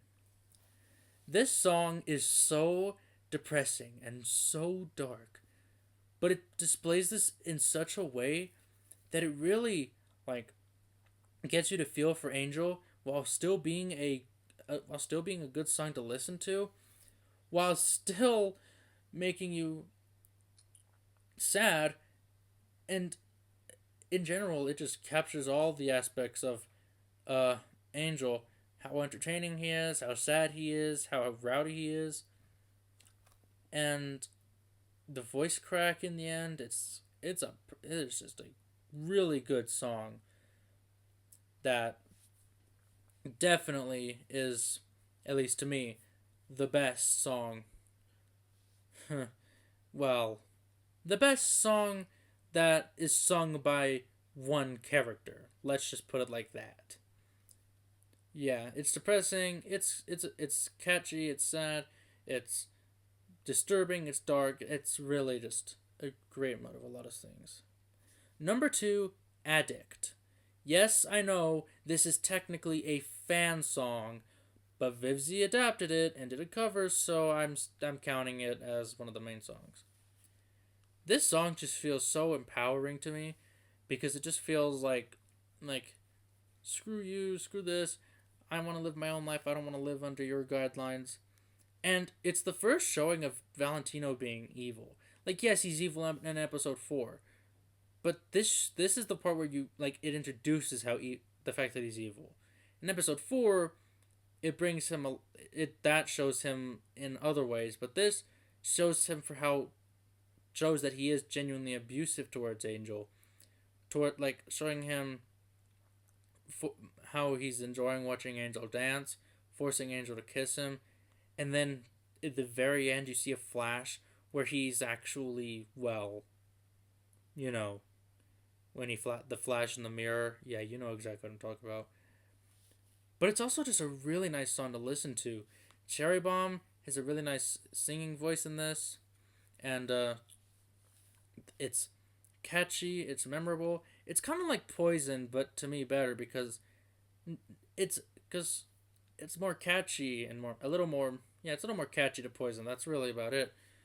But it's less dark, but it's the only song that has Cherry Bomb singing, and kind of sad because she has a really nice singing voice in this, and it's probably the most re-listenable song in Has Been Hotel because of how just because of the way it's done. It has the right amount of darkness, the right amount of catchiness. It's fun and it's also empowering to me. So yeah, I do like it. Basically, it's the ultimate stick it to the man song, and that's 9.7.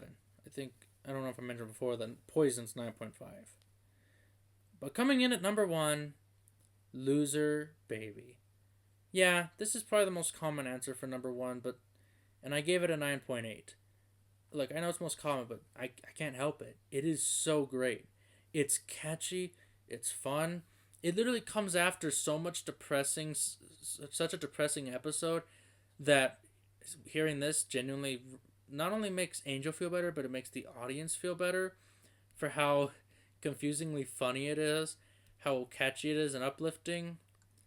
It makes you feel so much better after so much depression, and genuinely,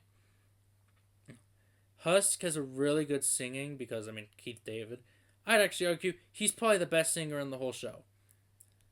Angel also sings. Notice how all three Angel songs are the top three songs, but his confession of his life with Valentino, and then him realizing that there's other people just like him dealing with similar stuff as him. Really it is a really um, uplifting song to hear after so much darkness, so much depression, and hearing this song that's just so uplifting, so funny, so catchy, and just so everything good about Has Been Hotel. I do think that it is the best song. Wow, would you look at that? Episode 4 is such a good episode, not just because of the plot, the emotions, and all that, but even the songs. Like, if you don't include Addict as a Has Been Hotel song, episode 4 literally has the two best songs of the show. Its two songs are the best. That's kind of funny. But again, I include Addict, and that does go between them, but, yeah.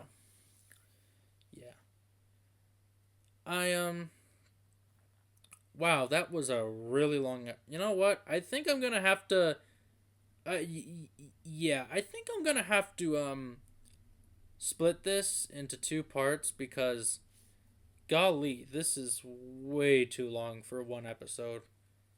This is almost an hour long. Yeah, I'm just gonna do two parts for the sake of it. Hey everyone, I just wanted to let you know that this episode was twice as long as a normal episode, so I had to split it into two. Stay tuned for next week. I will post the second part of this, and you will hear the rest of my thoughts on Has Been Hotel. Well, that's it. That's all of Has Been Hotel talked about. So, yeah, I guess that's all. Hey, people. Sorry it's been a minute since, the last episode of The Magic of Filmmaking. I've just been very busy with finals and such, and also, right now, I have a headache, so I'm probably not going to be very enthusiastic today, but I'll try my best to be entertaining. So, today, let's talk about sequels. And I was also going to talk about remakes, but the more I think about it, remakes are kind of their own deal that I think need to be separated. So I think I'll just talk about sequels today. Sequels in general, not like top 10 sequels. Believe me, I am coming up with a massive idea for the top 10 worst remakes of movies. But anyway, we are, right now, this is what we're doing. The Magic of Filmmaking, episode 5? Well, no, technically episode 4, because Has Been Hotel was episode 3. Just episode 3 split into two parts. Episode 4, sequels. You know them, I know them, they're everywhere. Nowadays, if a movie comes out, there's a really solid chance, probably like a 70% chance if we're being honest, that it will get a sequel. Especially if it's a movie that's very popular or does well at the box office. Unfortunately, the problem with sequels is that the main thing that gets studios to make sequels, it's never about like actually continuing the story in a meaningful way or being able to tell other stories, new adventures, whatever. No, it's about money. 90% of the time it's about money. You can just look friggin' like 2 weeks ago, Moana 2 comes out, and it's very obvious that they just wanted to make extra money because they're like, oh, we've got a TV show, but let's turn some of the first episodes into a movie. When you watch it, it's very episodic because it was supposed to be a frickin' TV show. And all they did was just increase the budget for the animation. And even then, they did increase the budget for the animation, but there were so many moments that looked cheap that you can just tell the animators who worked on it were not like professionals who were supposed to do the main thing. The problem is that it was made by a studio that wasn't the main studio. Like, I'm not here talking about Moana 2, but I'm just trying to give it as an example. It was not made by the main animation studio that's responsible for their other stuff. Moana 2 was done by a relatively cheaper Disney thing in Canada. And if Moana 2 succeeds, people are worried that, no, it already has succeeded. It'll definitely become in the top 3 highest grossing movies of the year. It might even beat Inside Out 2 for the highest grossing animated movie ever. Not including inflation, but... And it's not even it's not even going to be the last. They're literally also, like, hyping up that they're going to make a third one. Which, okay, sure, whatever.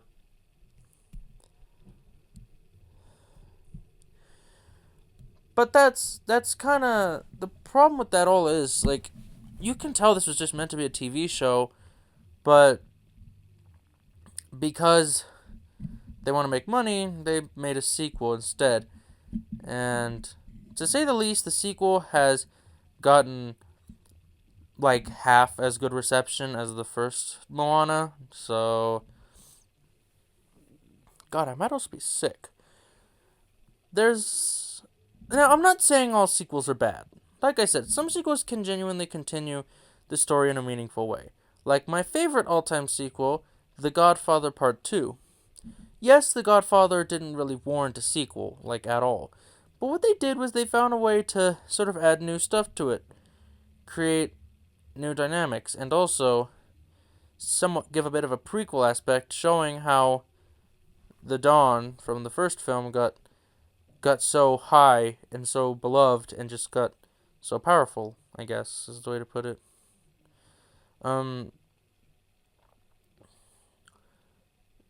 It's very slow and methodic, just like the first film. The first film actually had a lot more action in it.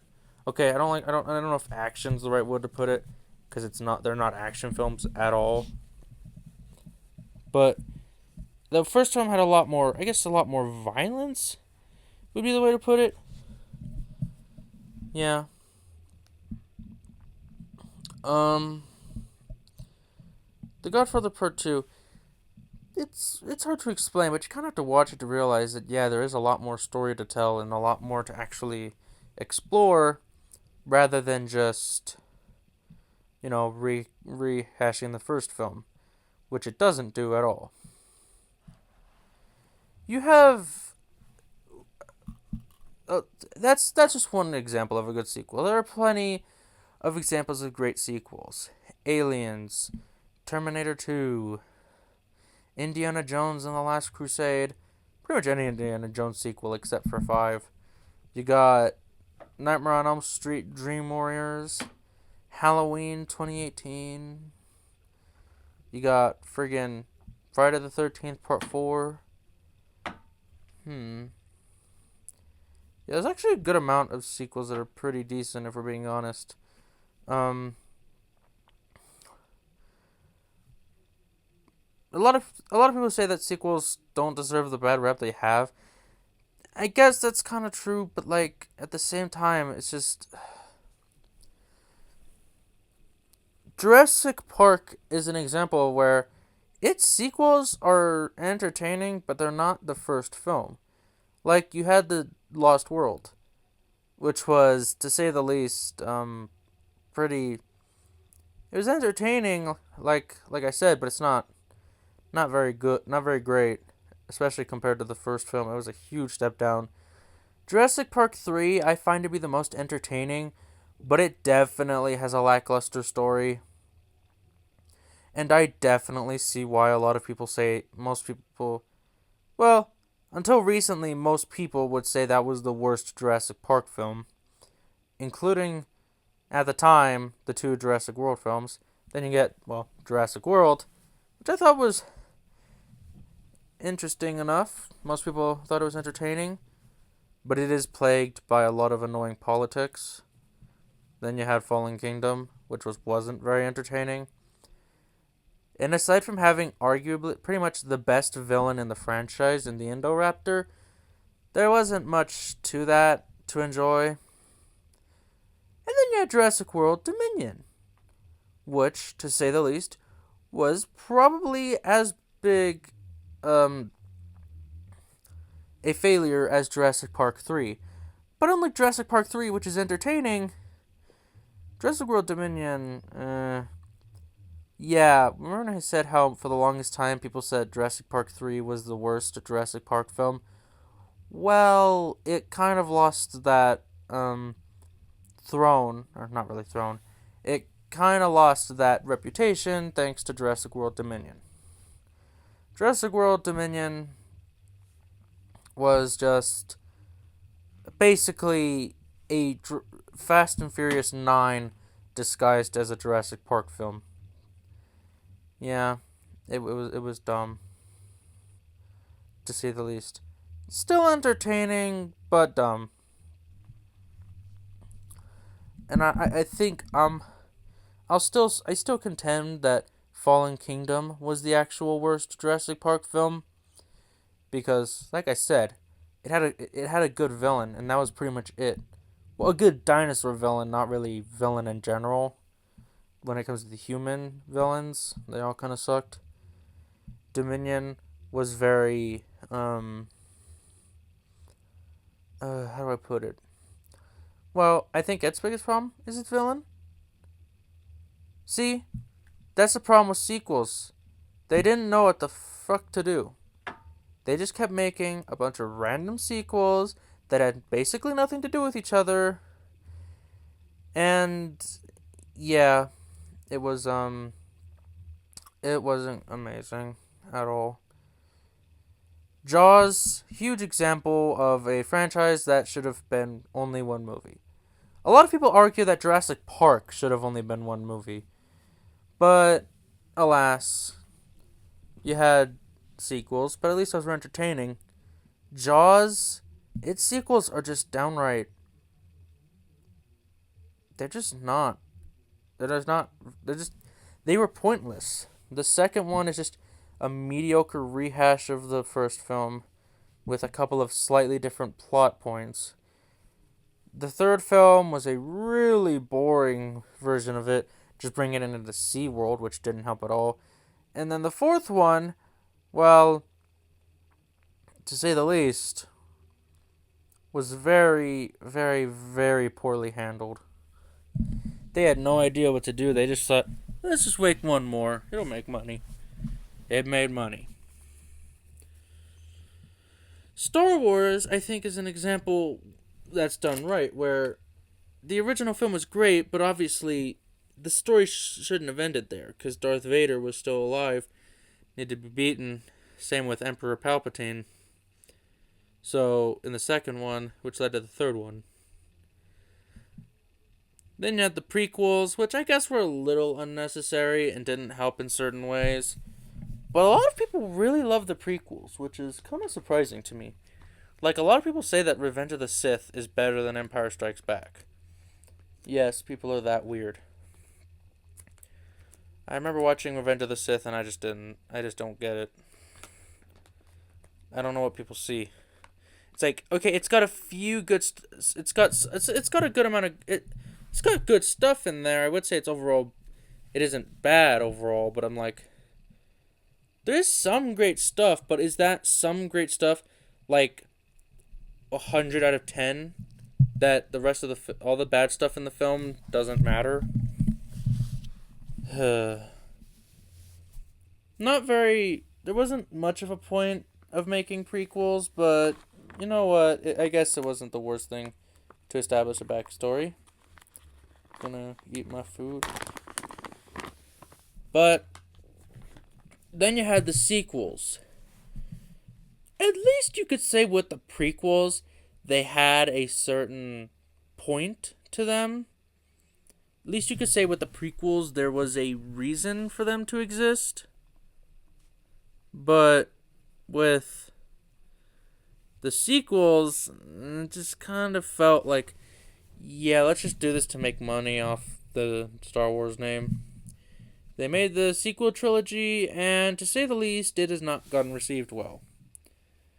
Like, Force Awakens was received pretty well, but then after that movie, it just kind of it really took a nosedive. Like, it really took a nosedive. It's like the episodes 8 and 9 of Star Wars were so bad that people don't even acknowledge that the Force Awakens was good. And when you mention, like, oh, like when they say, oh, the sequel sucked, they're like, what about Force Awakens? They're probably like, oh, yeah, I mean, that wasn't that bad, but its sequels are so bad that it just doesn't really matter. And you even have people who go back on what they said. They might have said that Force Awakens was good when it came out, but then its sequel sucked, and it's like, oh, no, never mind. It was bad from the start.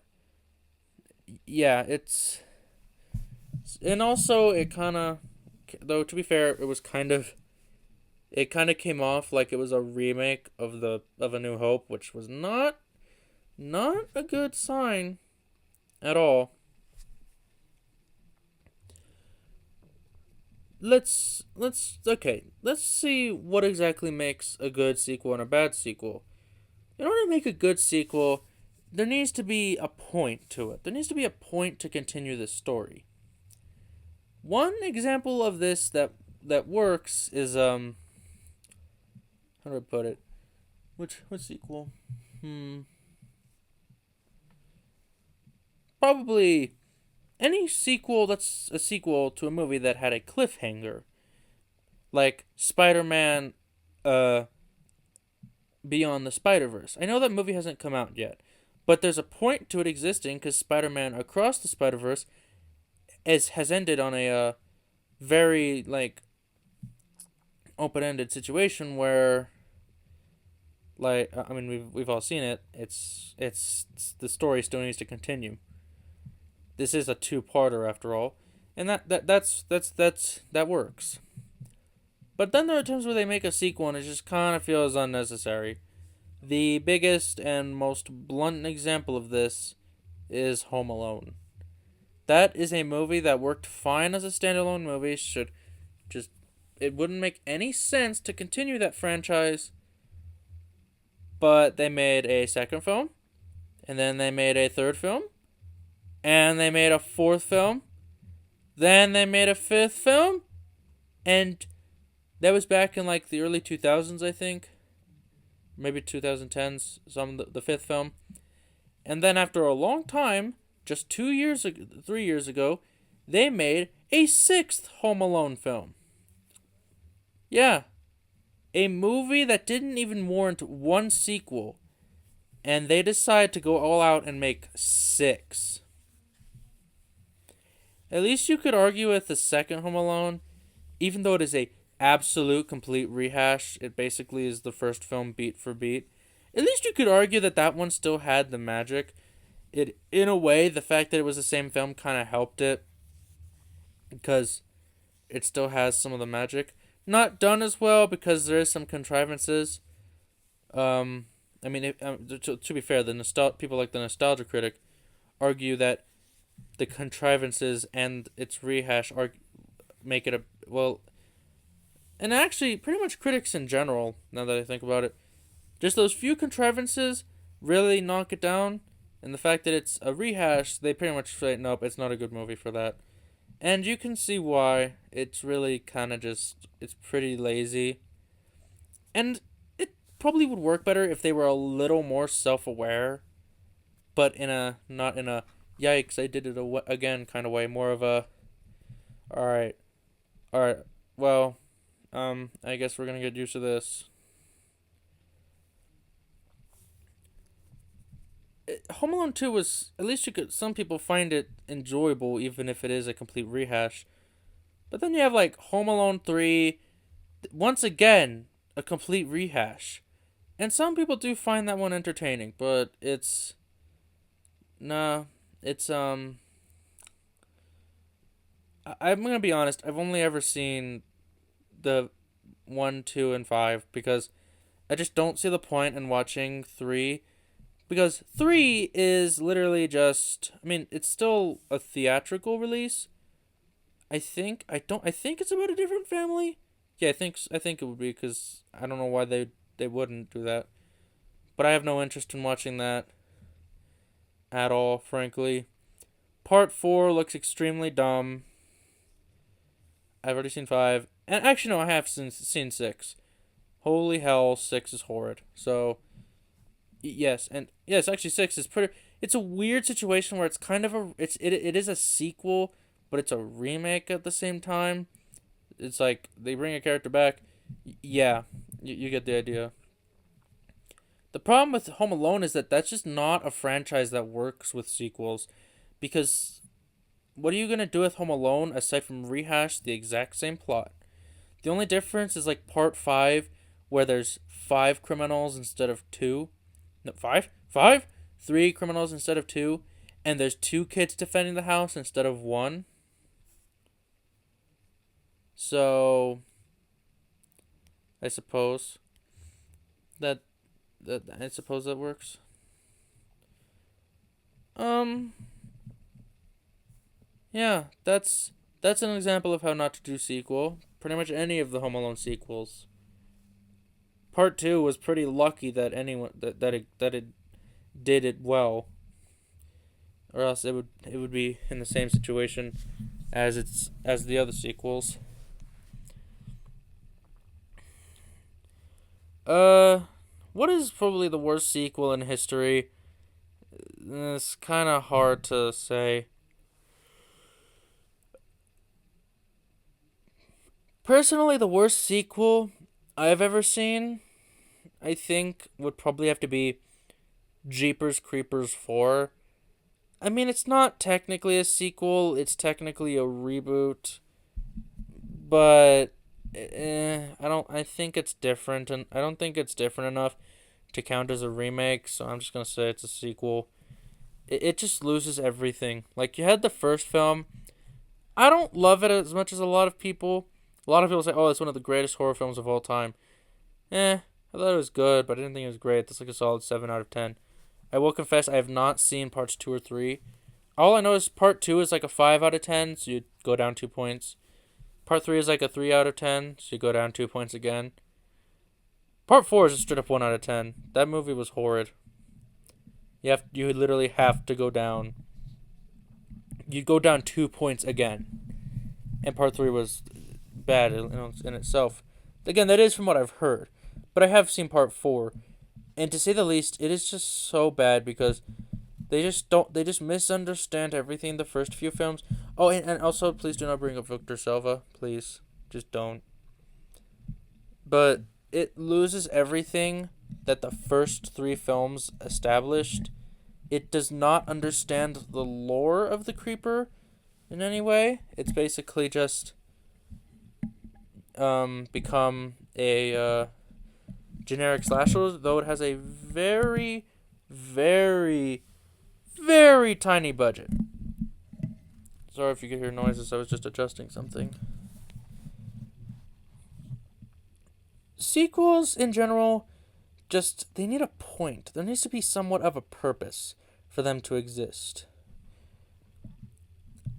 Me personally, like, I don't like it too much. I think it is a little lazy whenever sequels rehash originals. The only movie sequel that rehashes the original but gets away with it and still people love it is Terminator 2.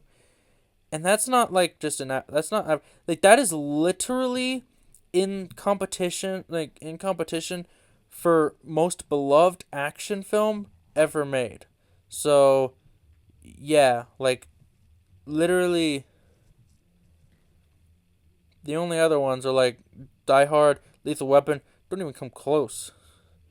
Not in my opinion. Personally, I think Terminator 2 is way overrated. Like, that might just be the most overrated movie of all time. I'm not joking. But it works. It does the Terminator formula. It does it well. I mean, well, most say better than the first film. Then you have Aliens, and I think that's probably a better sequel because it's probably not as entertaining as Terminator 2, but I think that it's actually a better sequel because it does different stuff than just rehashing the first film. I mean, I hate glazing James Cameron. I think he's the most overrated director in history, just in general. I don't think he's the freaking god that a lot of people say he is. Indiana Jones is an example where it's not like Raiders of the Lost Ark warranted a sequel, but at the same time, it is obvious that Indiana Jones goes on adventures all the time, and so you want to see those adventures. They don't really connect to each other, but it's you still want to see them. I mean, the only real connections they have are like Raiders of the Lost Ark. You have Marion, and then she returns in part 4. So, yeah, you do have that. Temple of Doom is like, well, technically Temple of Doom is a prequel, but it works. It's still entertaining, and they do something different, which is obviously important.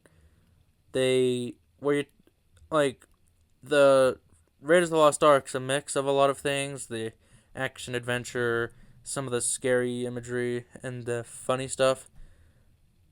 Temple of Doom doesn't go for comedy much at all. It's a lot darker and more violent version of Indiana Jones. You have The Last Crusade. The Last Crusade goes the opposite direction. Unlike Temple of Doom, which leaned into the darker, more violent sides of Raiders, Last Crusade goes into the more adventurous, funny side of Raiders. I mean, I will not argue with anybody that The Last Crusade is the funniest Indiana Jones. That's kind of a given. Part 4, I don't really know. I think it just completely went for action adventure and nothing else. Part 5 I haven't seen yet. I don't really want to see it because it just looks bad, to be honest. I don't care. It's not directed by Spielberg, and that completely loses interest.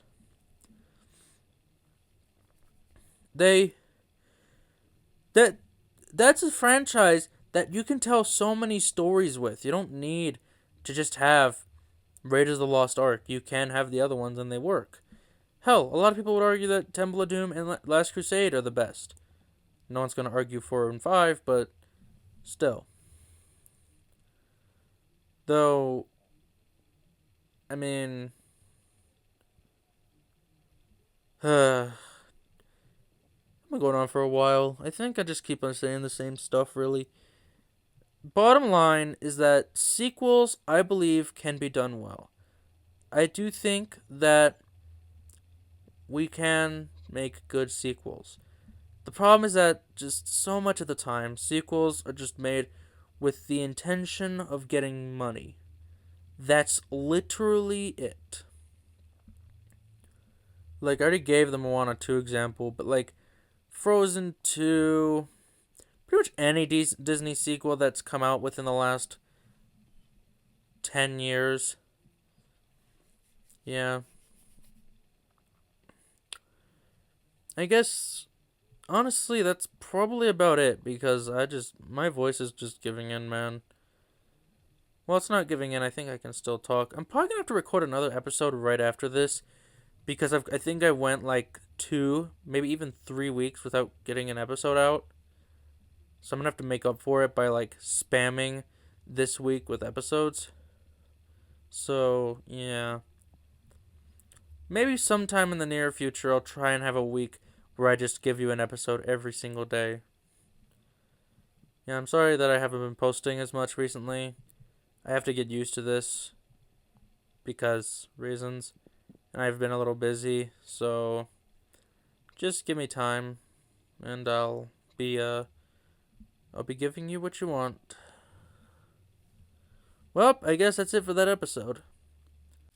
Hey guys, welcome back to the Magic of Filmmaking. If it sounds like my voice hasn't recovered at all since the last episode, That is because I recorded the last episode like 10 minutes ago. So, I'm going straight back to recording because, well, I'm kind of behind on episodes, so I'm trying to push them out pretty quickly. I think this will be the last episode I record today. Maybe later on I'll record another one. It's just the fact that I haven't really gotten much done today. I've been very lazy. It doesn't help that I have a headache. Well, not as bad as earlier. When I started recording the last episode, it was really bad, but now it's getting a little better. But anyway, we are here to talk about the Jurassic Park franchise. Yep, episode 5, we are talking about an entire franchise. The reason is because I frankly do not think that it would warrant any of these movies getting a full episode. Not even the original. Like, don't get me wrong, I love the original.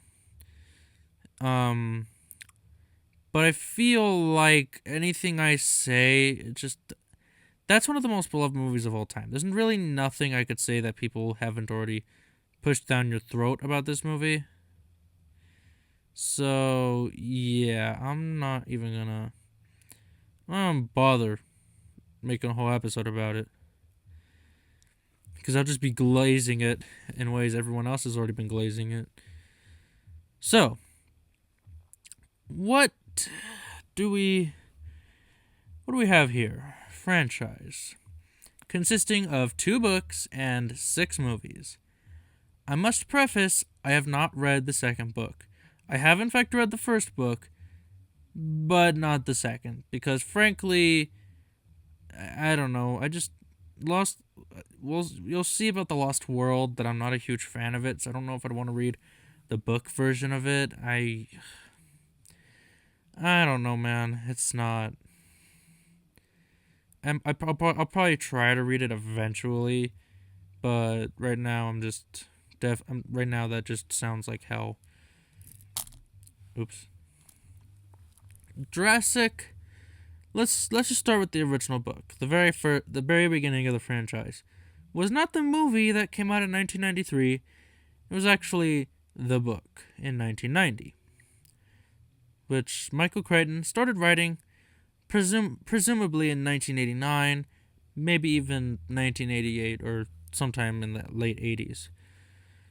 And it's a story about these people who go to an island with a bunch of dinosaurs, where an old man claims he made dinosaurs came back to life, and when they go to the island, yes, there were in fact dinosaurs. And though it's cool at first to see all these dinosaurs, the visitors soon come to weird realizations, like why the dinosaur population is bigger than it should be, why things are happening, and someone who causes a conundrum that, to say the least, kind of leaves the whole park in a shithole. But it's... So, to be fair, if you've seen the first movie, they're very similar. Well, when I say very similar, I mean they have the exact same skeleton plot, where the people go to the island... it's cool at first, but then bad things happen and they run away. But there are some differences I'll bring up when we get the movie. So the book. The book is very interesting, and I think that because it tells more of a story, it's actually able to express a lot more than a movie could, which we'll see later. The book has a very interesting atmosphere about it. And I think it's also the way it's written that I just find very intriguing. Though I'm not the biggest fan of, like, the little girl in the book, because she's very annoying. Like, you know Lex? I think her name's Lex. Oh god, if I've forgotten her name. I think it's Lex. No, it's not Timmy or Tim. I think that's Tim. How have I forgotten the kids' names? Anyway, so you know the teenage girl who's a hacker in the movie? Well, they made her older than her brother because they probably wanted to give her more plot relevance. Because in the book, She kind of just exists to be annoying. She's constantly being sassy. She's constantly one-upping her brother whenever she gets the chance, who, by the way, is older than her in the book. She's like 7 or 10. Yeah, she's a very just... If you had an annoying little sister, she's basically that. She hardly ever even takes the situation seriously, not realizing she's in a situation where she's more likely to die. The characters in general are very different, where, like, John Hammond at first kind of comes off like a nice guy, like, oh yeah, I'm gonna bring dinosaurs back. But then you eventually realize that he doesn't want to bring dinosaurs back for the magic. He wants to bring dinosaurs back because he knows he can make a huge profit off of it. So when things go to hell and the park doesn't work out, he just figures, oh well, I'm rich, I'll just make another park. I'll just try again. Yada yada. Jurassic Park is, of course, it was gonna be an amusement park, theme park with dinosaurs. Yeah, but it doesn't work out. Things happen. Now, the book is very dark, very very dark. To say the least, there is a part where compies, the very little dinosaurs, like the very little ones, there's really a part with them that's very disturbing, since it basically says that they killed someone, but they didn't just kill any normal person. You'd have to read it to know. And Dennis Nedry's death, it's very similar to the movie, the big guy who tries to steal the dinosaur stuff but fails. Let's just say that in the movie, he gets killed by the Dilophosaurus. In the book, it's kind of the same. He also gets killed by a Dilophosaurus, but there's differences. Like, the Dilophosaurus is bigger, it doesn't have the frills, it still spits, but the biggest difference is that it is far, far, far more violent. It does not hold back, and let's just say, while reading it, you basically just are waiting for it to end because of how horrific it is. Let's actually get on to the first movie. The first movie is very similar, where obviously the characters go to the island. It's cool at first, but then bad things happen and they have to get home. If you want to read the book, I would say it's worth it, because there is enough differences to where you won't feel like, I've already seen this before.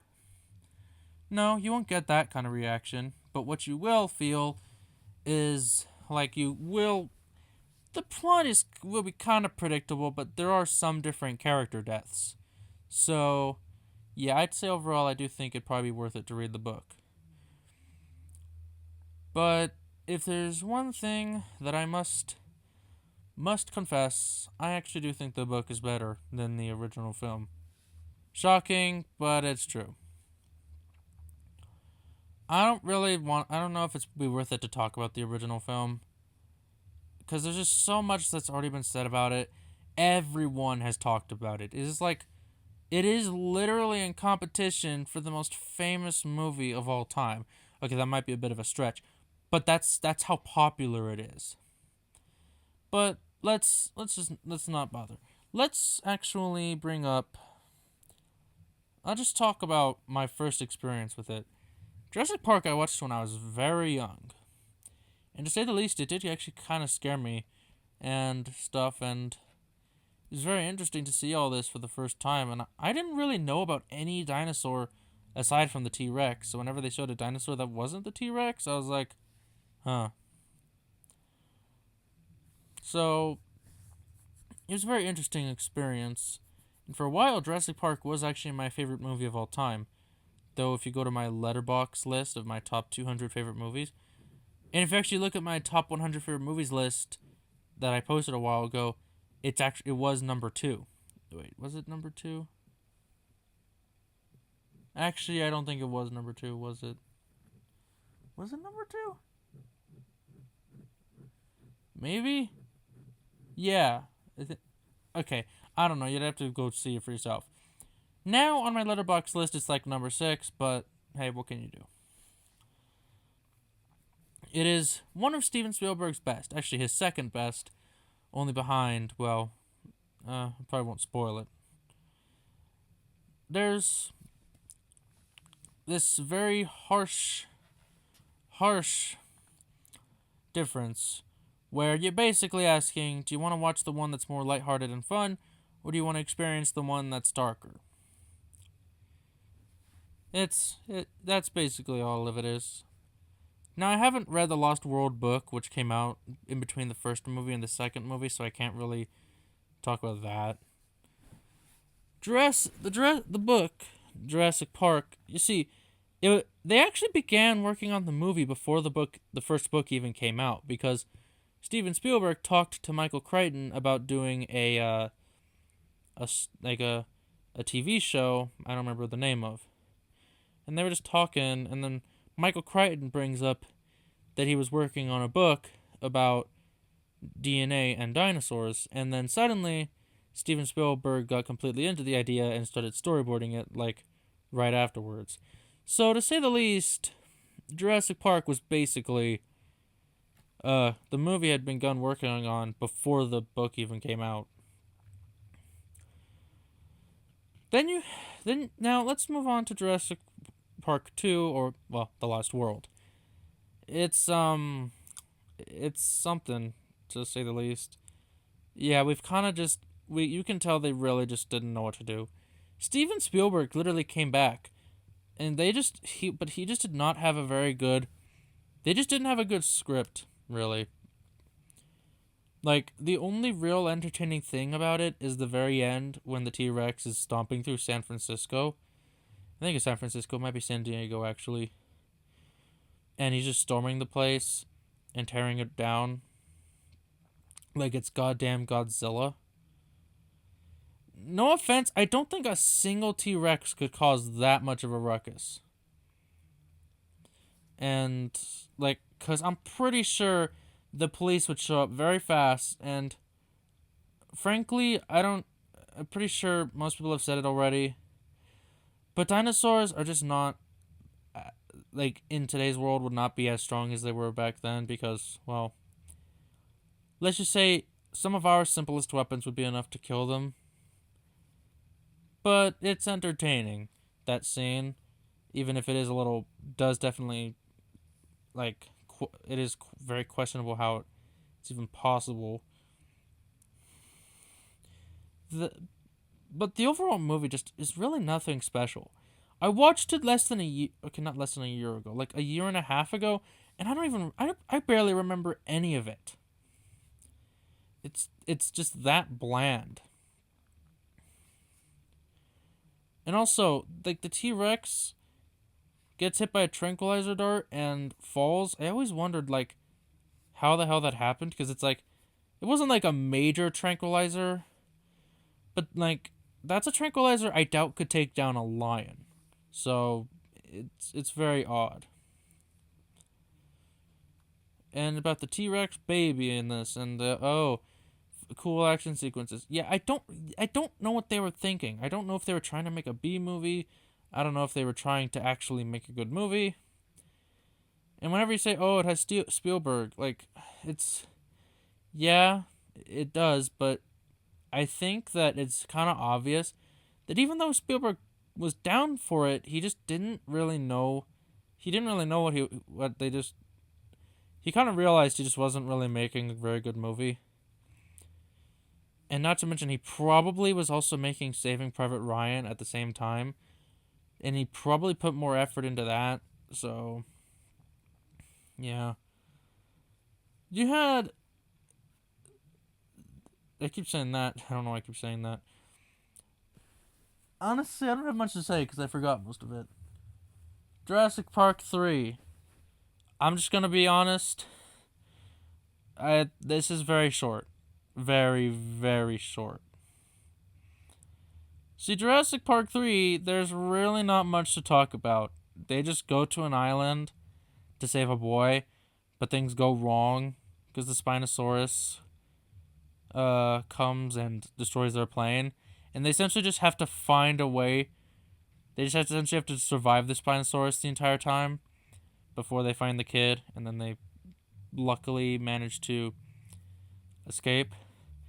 Which I always have to wonder, how on earth were the little kid and some random people, like, just sailing off the coast of Isla Sorna, which is the island that Jurassic Park 3 takes place on? It's weird.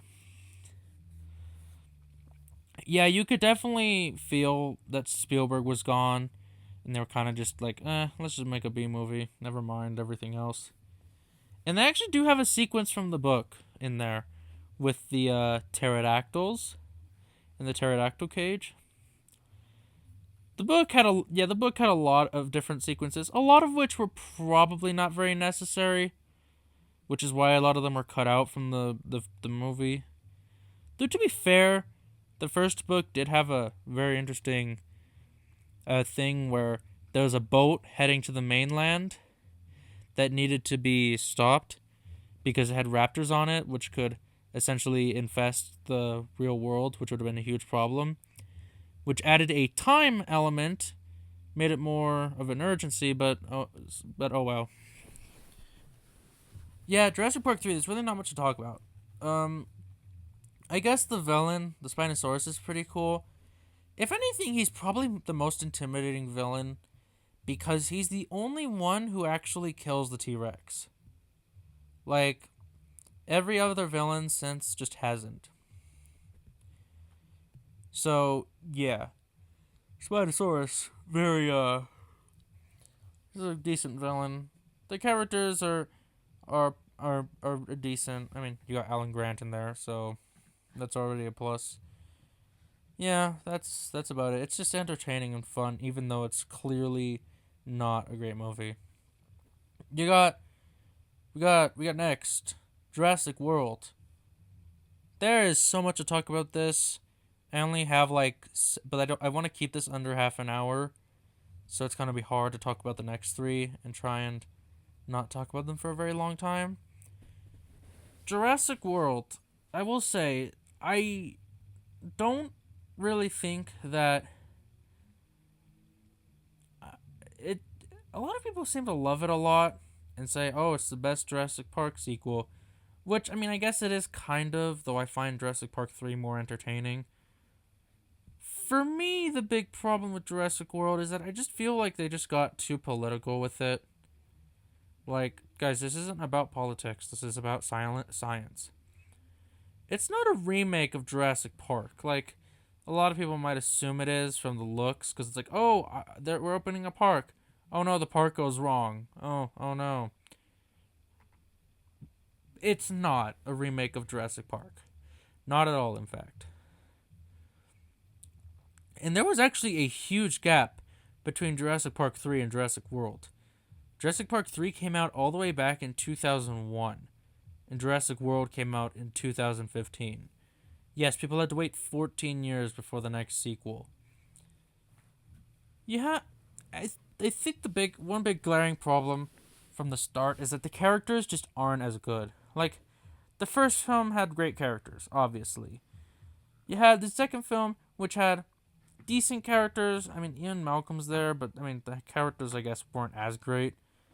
Jurassic Park 3 has Alan Grant, so yeah, that one's still good. But Jurassic World had to start everything over with a completely new cast, and I don't really think that the new cast helped very much because they just don't.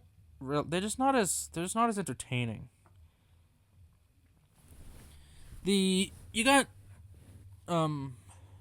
Chris Pratt, who's a pretty good character because he's definitely a lot more logical than some of the other characters.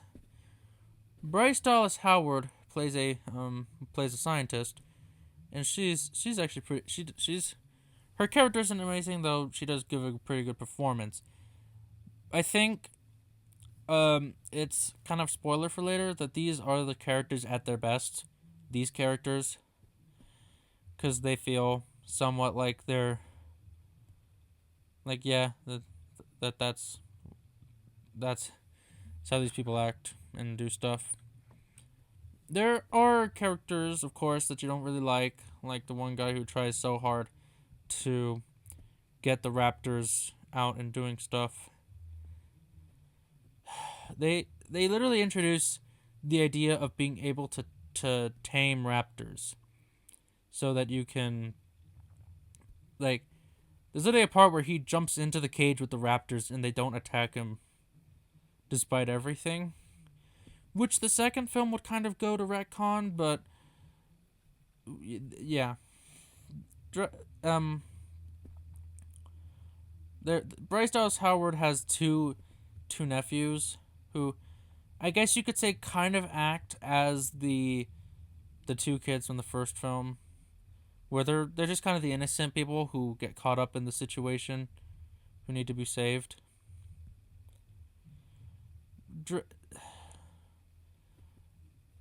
It's it's got the Indominus Rex, and I'll just say the Indominus Rex. I really like the Indominus Rex, but it feels a little off. I don't really think that the Rex fits the franchise because they tried to keep it somewhat. Okay, look, this is gonna sound weird. They tried to keep it somewhat grounded. I'm not. I'm not saying the first. I'm not saying they're grounded movies. I'm not saying that at all.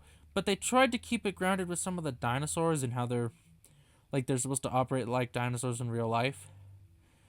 The only one that's really weird is Spinosaurus because that's not how it was in real life. And Dominus Rex, it's it's not even a dinosaur really. It's a freaking monster that they combine different DNAs with. It's like they say, it's basically a T-Rex with a bunch of other animal characteristics to it, including raptor. And it also has like cuttlefish. You can control its temperature. It's got a lot, though it's primarily T-Rex. The problem about it is that it just feels very off. It just doesn't really seem like it's at all fitting with the other Jurassic Park films because they didn't do anything like this. They never went to this extreme, creating a completely new dinosaur, but making it part different animals and giving it abilities like being able to camouflage, control its temperature. Yeah, it can control its temperature so they can't find it by using the temperature finder. Yeah, that's the thing we're dealing with. They could very easily kill it by blowing it up, but oh well. And eventually, Chris Pratt and Bryce Dallas Howard go looking for the nephews, and it becomes obvious that they're going to become a couple, even though they did state earlier that they had dated before. I think that's really all that needs to be mentioned. Jurassic World is entertaining, but I don't really, aside from the fact that they completely went off the rails by having the Indominus and just making it a friggin' not even nothing. They just completely threw logic out the window with that. Any logic, any of the very bare logic that they had left. And also the politics when they talk about, oh, let's keep dinosaurs alive. Oh, let's do this. Oh no, we do this. It's not. And unfortunately, this will be the characters at their best. Jurassic World: Fallen Kingdom. Okay, I'm just gonna keep this brief. When Jurassic World: Fallen Kingdom came out, I was hyped, and when I saw it, I feel like the overhype kind of overshadowed the actual quality of the movie. Like, I loved it when I first saw it, and there was like, oh my god, this is one of the greatest movies ever made. But now I watch it and I'm like, you know what? I don't think it was actually that good. for one thing, it's just not. I think of all the Jurassic Park films, at least you can make arguments that Jurassic Park 3 or Jurassic World Dominion are the worst Jurassic Park films. But I'd argue that at least those are entertaining. Fallen Kingdom just really isn't. Not to mention the fact that it's just trying. The problem with Jurassic Park is that they just try and be very serious, but I think that doesn't work because they don't realize that they just are not capable of telling great stories and doing great things with the franchise. That they're just not really at all. Jurassic World Fallen Kingdom, the first 30 minutes are literally like we go to the island, oh no, people betrayed us, we gotta escape. Get off the island with a volcano. I mean, okay. I guess. That happened. Though the guy must be very rich to get that giant ship on there that can literally carry like 30, maybe 50 dinosaurs on it, including a T-Rex and an Apatosaurus. Man. And then once you get to the mansion, it's just not very entertaining at all. The dinosaurs barely do anything. They just stand around in cages a lot of the time. And not to mention the fact that this manor has all this room in it. Like, it has this basement that can hold all these dinosaurs. How rich is this guy? Ugh. The characters are a complete nosedive. Owen Grady, Chris Pratt, he's just very emotionless the entire movie. He's got the same blank face the entire runtime. Like Bryce Dallas Howard, her character probably isn't normally as entertaining, but she gives much more into her performance. It's not even close. Then and the new characters are not very good. You have, I don't remember their names, the Asian chick and the black guy. Sorry if you don't like people addressing other people by their race, but that's all I can say. I don't even know if she's Asian. She's the girl and the guy work at friggin' place that Claire works at, and they go with them when they're trying to save dinosaurs. It's not. Yep, character wise, it doesn't really have much. Claire is still a little cool, but that's it. You have the little girl. I forgot her name, and honestly, I don't really care enough to be able to look it up or remember it. It's not incredible whatsoever. So, like I said, I think I've already sold it that it's not very good. The one thing that holds it back. Wait, no, not holds it back. There's plenty of things to hold it back. The one thing that I think holds it up and keeps it from being bad, the villain of the movie, the Indoraptor. Now I know what you're thinking. But you just said earlier that you didn't really like the Indominus because it was unrealistic and it was not like the other creatures where it was completely different. Look, I like the Indominus. Matter of fact, I kind of love the Indominus. It's just the way it works into the story is what I didn't adore. I just don't think that specific, like, it just felt so weird going from the villain being Spinosaurus, which did exist in real life, and yes, it's not a very faithful Spinosaurus, but, like, still, it was a dinosaur. It looked like a dinosaur that could exist in real life. Then going straight to the Indominus, which is just not even, which is just, it's just a friggin' alien in comparison. Indoraptor, first of all, we've already seen the Indominus, so the idea of a crazy hybrid isn't really new. And also, I feel that in a way, it is kind of what I prefer about the Indoraptor is that no, it's not as big as the Indominus. So if you like brute force, then it's lacking there. But the Indoraptor does have one interesting feature. With the Indominus Rex, you could pretty much hide from it, and it probably won't be able to catch you if you, like, get into a building or, like, a smaller crevice. The Indoraptor can follow you pretty much anywhere. It's really hard to escape the Indoraptor, and its intelligence and the way it kind of outsmarts our heroes. Okay, yes, it's very weird, the fact that it smiles like a cunning villain. Like, okay, yeah, that's pretty unrealistic, if we're being honest. Like, really? Like, oh, really? We're giving the Indoraptor a smile. It's that intelligent. But we've already seen the Indominus, the thing that literally could control its temperature, so it's fine. The Indoraptor didn't camouflage, I think. I think it got nerfed a lot, if we're being honest. It was basically just, though I thought it would be just Indominus but smaller, but whatever. That's that over with. Then we have Dominion. Look, Dominion is what it is. It's just a dumb little B movie.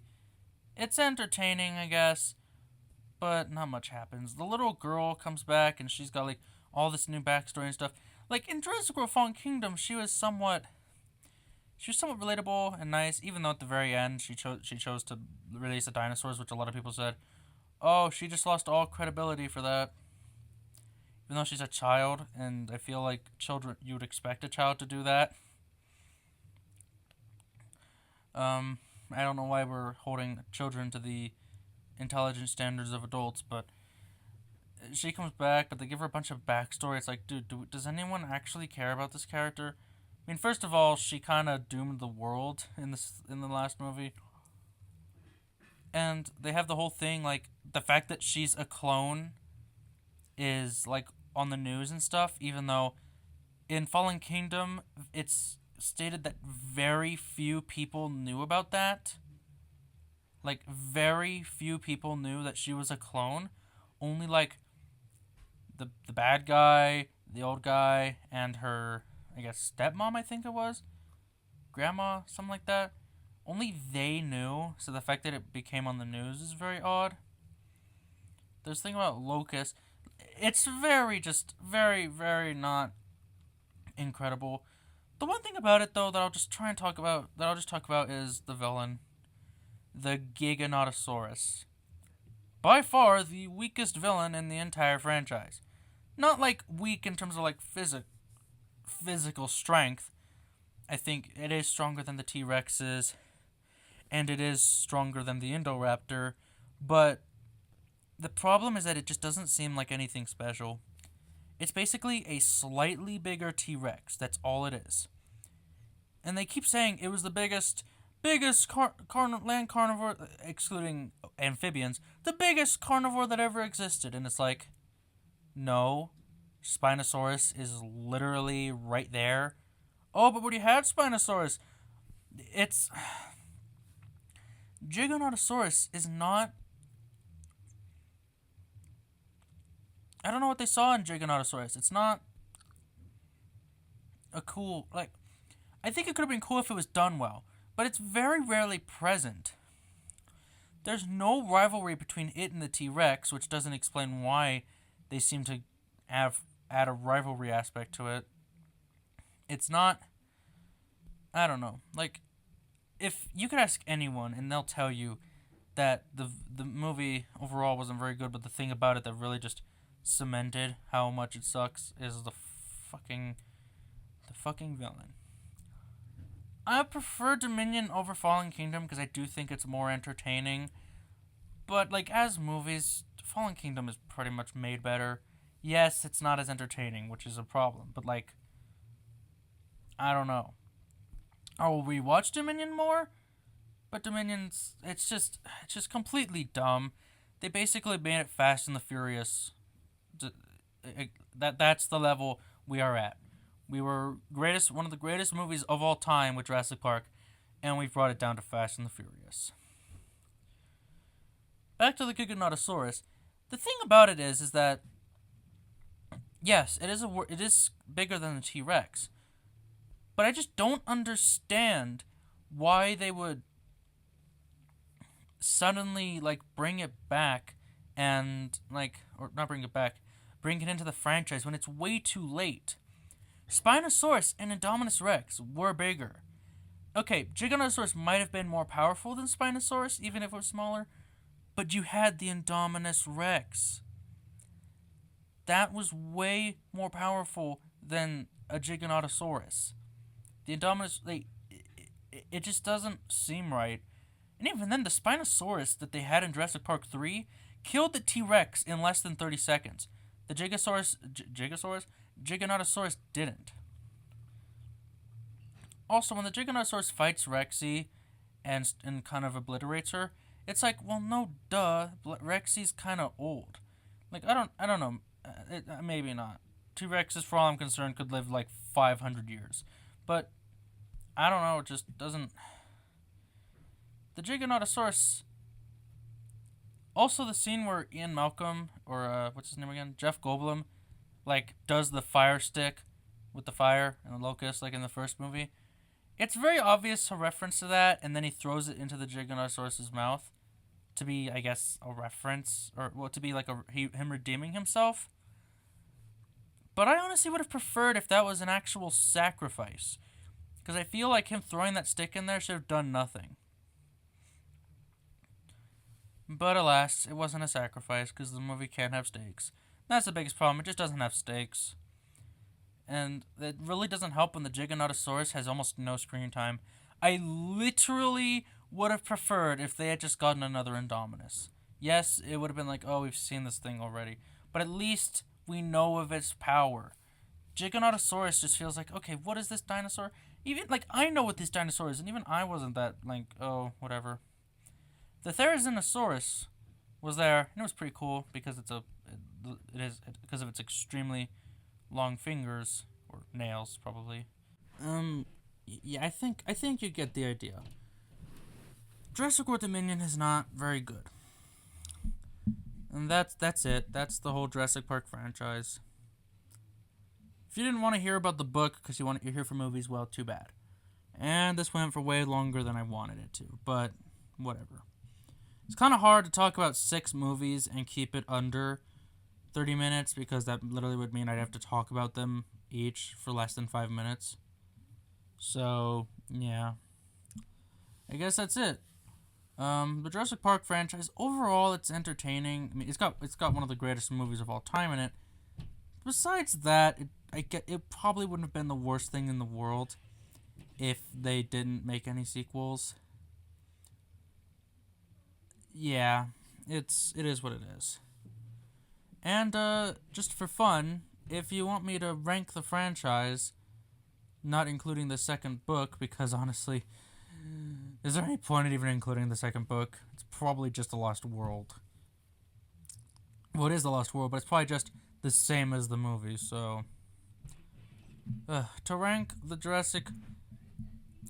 Jurassic Park franchise from worst to best, you get Jurassic World Fallen Kingdom, Jurassic World Dominion, The Lost World Jurassic Park, Jurassic World, Jurassic Park 3, and of course, Jurassic Park. And of course, Jurassic Park, the book. There you go. That's the Jurassic Park franchise for you. Hope y'all enjoyed the video. My headache is now gone, which, thank Christ!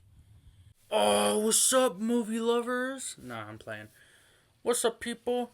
We're back with another episode of the Magic of Filmmaking, where today, I would say we're doing something different, but we're actually going to be talking about a film that came out recently, which I don't really plan on doing, for the sole purpose of I prefer talking more about classic films in general, stuff, because I feel like talking about modern films, it's just not really...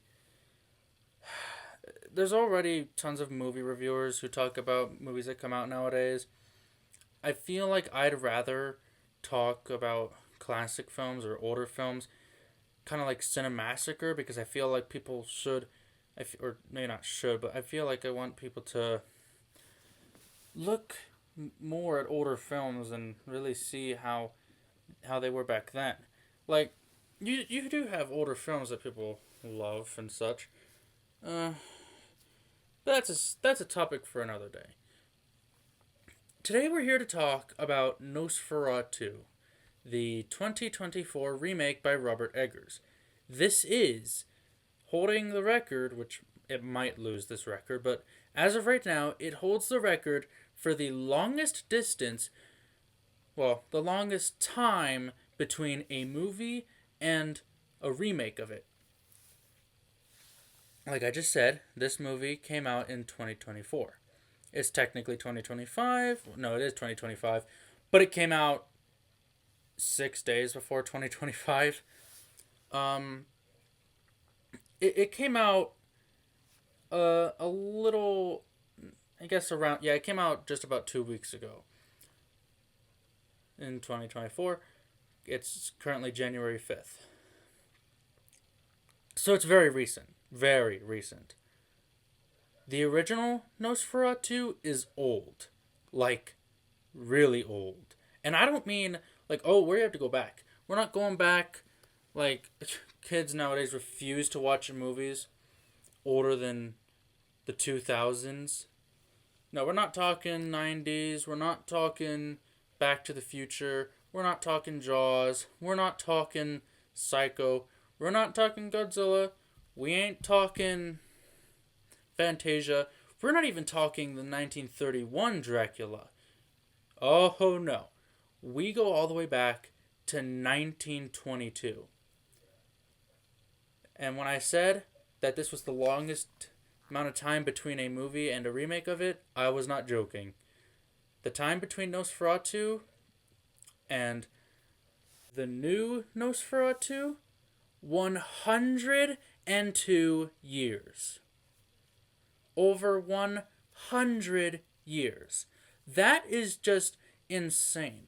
Now, you could argue that, like, oh, there's all these movies. No, but Nosferatu is more specific. The fact that the new one was specifically called Nosferatu does imply that it's a remake. Now, yes, there was technically a remake that came out in 1979, but that doesn't really count.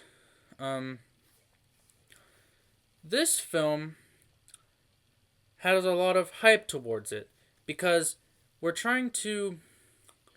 It's following up a lot. First of all, it's a remake of a film from over 100 years ago. But if anything, more importantly, we need to discuss the original a little. I feel like that makes it fair. Now, I haven't seen the remake from 1979 or 78. And I know, probably should, but I personally, I don't know if it's too necessary to watch that one, since it's not as iconic as the original, but I'm sure I will eventually. Maybe sometime, maybe during Halloween I will try and get to it so I can have seen all the Nosferatus. But let's talk about the original Nosferatu. I ain't talking the quality of the movie. We also need to discuss a very important, more legal detail about the original Nosferatu. It was directed by F.W. Murnau, or F.W. Murnau. He has directed a few films. Of course, all of them are silent films, and of course he's well beyond dead. Now, you might wonder why it's called Nosferatu if you know what it's based on. Nosferatu isn't just some obscure vampire film from the 1920s. If you want to talk vampire films, there are actually vampire, like, just in general vampire films that came out before Nosferatu. Like, some of them came out in the 1910s. Some before World War I. No. See, Nosferatu is special. Not just because it's a really good, really old vampire film, but because it's actually an adaptation of Bram Stoker's Dracula. The reason why it's called Nosferatu, and the reason why, if you pay attention, the characters' names are swapped, is because when making Nosferatu, F.W. Murnau did not have the legal rights to do it. So, they had to change the characters' names, they had to drop the Dracula name altogether. Like, they do and they even changed some of the story so that they could hopefully escape getting um, fined for it. Unfortunately, Bram Stoker's widow, because Bram Stoker was dead, but his widow managed to find the film, and she ordered to obviously sue F.W. Murnau. But when she discovered they made no money from Nosferatu, or barely any money, she just decided to just have the court order them to destroy all the copies of the Nosferatu film. Clearly, they didn't do it because we still have it 100 years later. So, lucky us. We root for someone who literally illegally did Nosferatu. So, yes, it is kind of pointless that it changes all the names because they did all those changes and it didn't really change their outcome. But nonetheless, it's an interesting piece of film because you watch it and it just shows how filmmaking was so much different back then.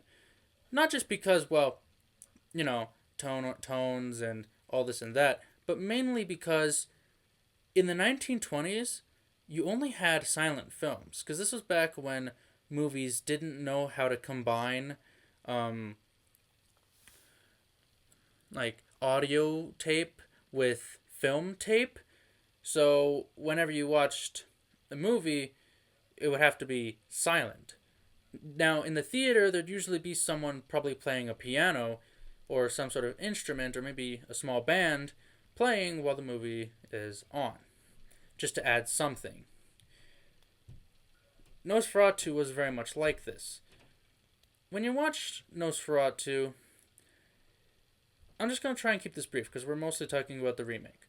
But it's a very interesting look at old German filmmaking and old filmmaking in general, and just see how like a low budget could actually accomplish filming this movie and doing this story. It's very creepy with its use of shadows. Dracula, or Count Orlok, never turns into a bat, and never turns into a wolf or mist or anything he does in the book. Obviously, because they didn't have the budget to pull those kind of effects off, and there wasn't even the technology to pull off those effects. But where it does lack in some of those departments, it does make up for the actually pretty creepy cinematography and the fact that Count Orlok himself has a really pretty scary design, honestly. And the acting, even though you can't read the character's dialogue, it is actually pretty good.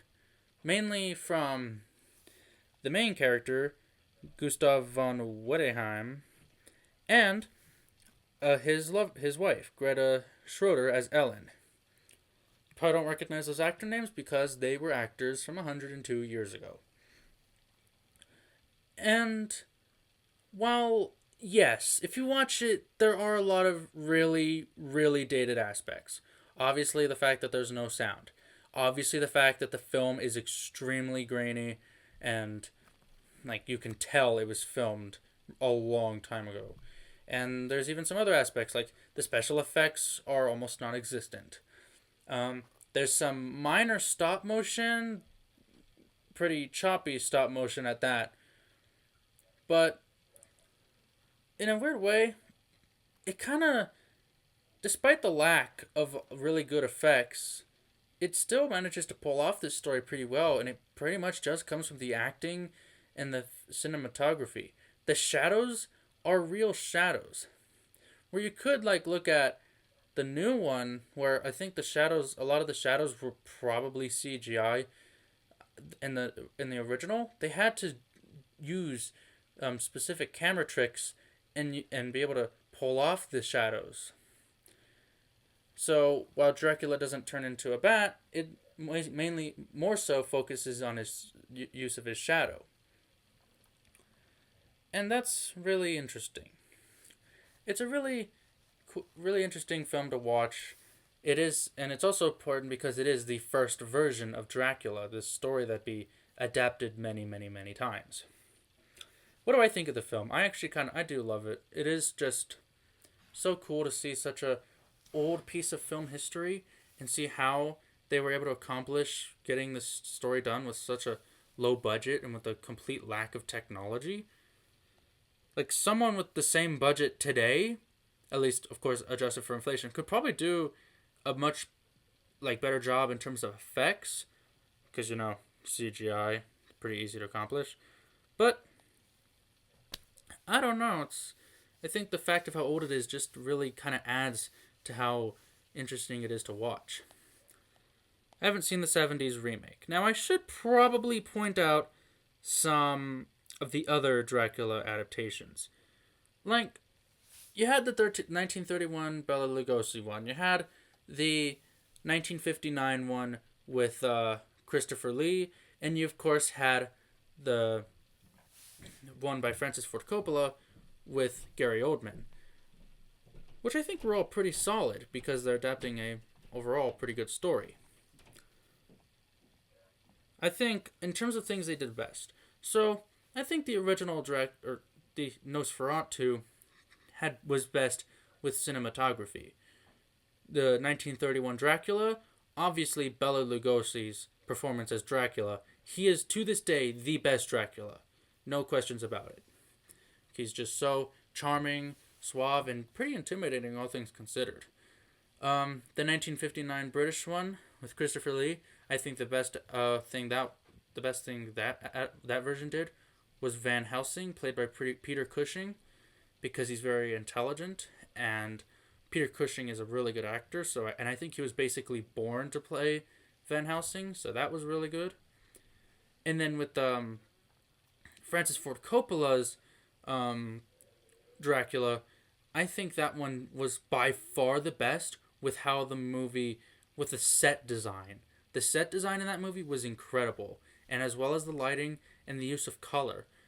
Like, Dracula's not a story that really, hinges on color. If anything, it probably warns that you avoid using too much color. But the way that Francis Ford Coppola does it, the set design, the costume design is immaculate. It's a beautiful film to look at solely by that alone. Now, what about the new Nosferatu? What does this one do the best? Well, personally, I think that while I do feel the original was better with cinematography because they used actual shadows, where I feel some of the shadows in the new one are CGI. What I do think that this one does best, I think it is the best Dracula film at making it feel like a nightmare.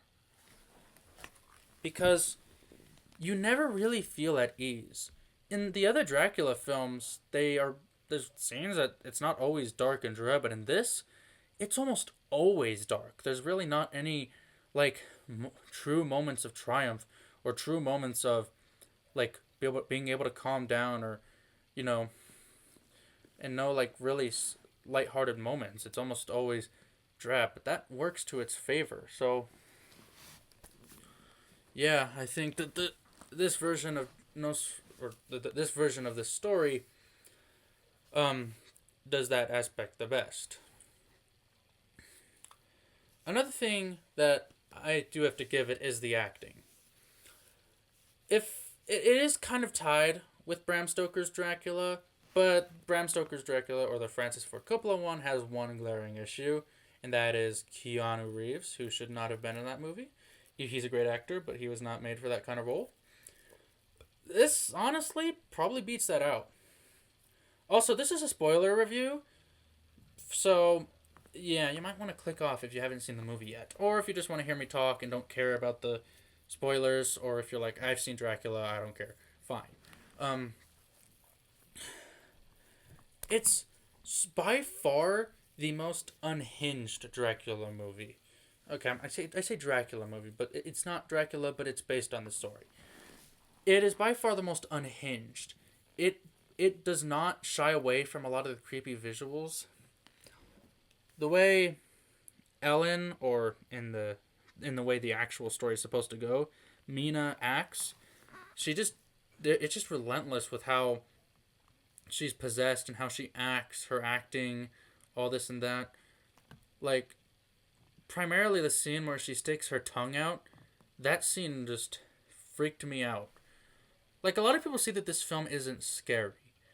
I don't know why. I think I actually found it more scary, if anything. Like, was it terrifying? Probably not. But I do think that this version gave me the most chills at more times. If there's one thing I'll give it, right? I personally do think that Bill Skarsgård, he plays Count Orlok in this. And he takes a much different approach than Max Schreck. If you don't know who Max Schreck is, he played Count Orlok in the original Nosferatu. While Max Schreck was more subtle and was more like, yeah, more subtle and relied more on creepy movements. Um, Bill Skarsgård relied a lot more on just on having a creepy attitude. The moment you see him on screen, he just talks and he doesn't even sound human. He doesn't look human. A lot of people take issue with the fact that it doesn't stick very close to the original Nosferatu design. I get it. They give him a mustache. He's not really bald. He does look. It's like a compromise where they didn't make him look like like a rat, like the original, but at the same time they didn't make him look like a human in most of the other versions. They kind of got this in between, but I don't mind really. I think that works. I think that it works fine enough, and I don't think it's a problem. And also, I think what they were trying to do, I could be wrong. I think they were trying to get him to look a little more like Vlad the Impaler.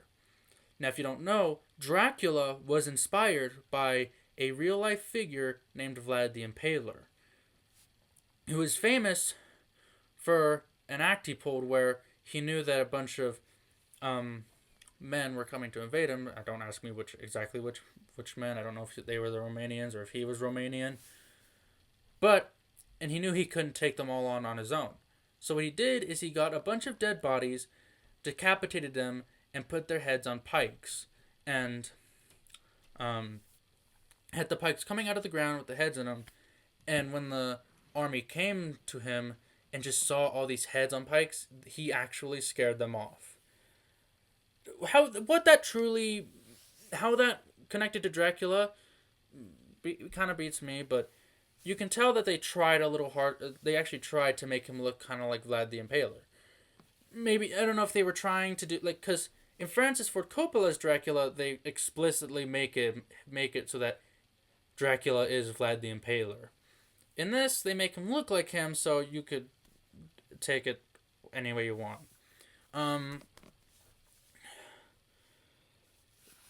If there is one actor who I don't know if did an amazing job, would probably be Nicholas Hoult as Thomas.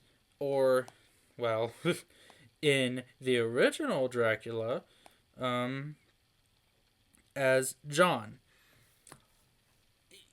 I'm going to be honest, that character isn't amazing. I think that in any version of Dracula you watch, he's kind of the, like, not straight, kind of straight man.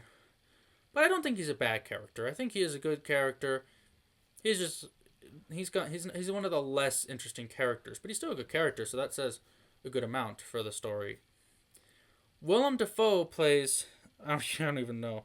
I'm just going to say he plays Professor Abraham Van Helsing. Yes, his character isn't named that. His character is named Professor Sievers or Professor Bulwer. I don't remember exactly. Actually, wait, hold on. I have the cast right here. What am I talking about? Willem Dafoe plays Albin Eberhard von Franz, or just Van Helsing. I think he does do a good job. What's interesting is Willem Dafoe actually played, because in 2000 they actually made a movie kind of about, like, a fictional movie about the production of the original Nosferatu, where the director F.W. Murnau actually gets a vampire to play the role of Orlok. And Willem Dafoe played Orlok in that. But he didn't play Orlok here, but honestly, I think that it was for the better because Bill Skarsgård, like I said.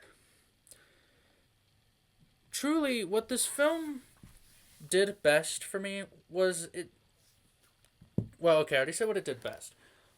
But if there's one thing about this film that might turn some people off, it's the fact that it's not too accessible. Not that Dracula is a very accessible story in the first place. I feel like a lot of people tell you that that story is overrated. But this one by far is probably the least accessible because, okay, maybe except for the original Nosferatu because people refuse to watch movies that old. It's probably the least accessible in the sense that it's like very dark, drab, and like, but that's just kind of what you got to deal with because that's how Robert Eggers makes his movies. That's his style, and I think it works for Dracula. But some people might not enjoy it for that. Which either way, to each their own. This movie's got a pretty good cast, all things considered. Now, one big thing that you may notice is you have Emma Corrin as Anna. Anna, I don't believe, is in the original Nosferatu because they actually combine two characters in the original Nosferatu movie. They combine Mina and Lucy. Now, that might sound like weird, like why combine these two characters? Like I said earlier, because they tried to make some changes so they wouldn't get sued, which, let's be honest, they did not make enough changes. It's just that might confuse some people why like they kept the changed names. Like they probably think like, why didn't they just keep the names to the original Dracula? It's because Robert Eggers isn't trying explicitly to be Dracula. He's trying to keep it more about being a remake to Nosferatu. That's what he's doing. He's not remaking Dracula. He's not doing his own Dracula. He's doing his own version of Nosferatu while still trying to keep true to Bram Stoker's novel. Like in this version, he never turns into a bat, yet again. In this version, he doesn't transform at all, just like in the original. In the book, in Bram Stoker's book, Dracula is slashed in the throat and stabbed in the heart. In Nosferatu, he burns in the sun. In this version, he burns in the sun. When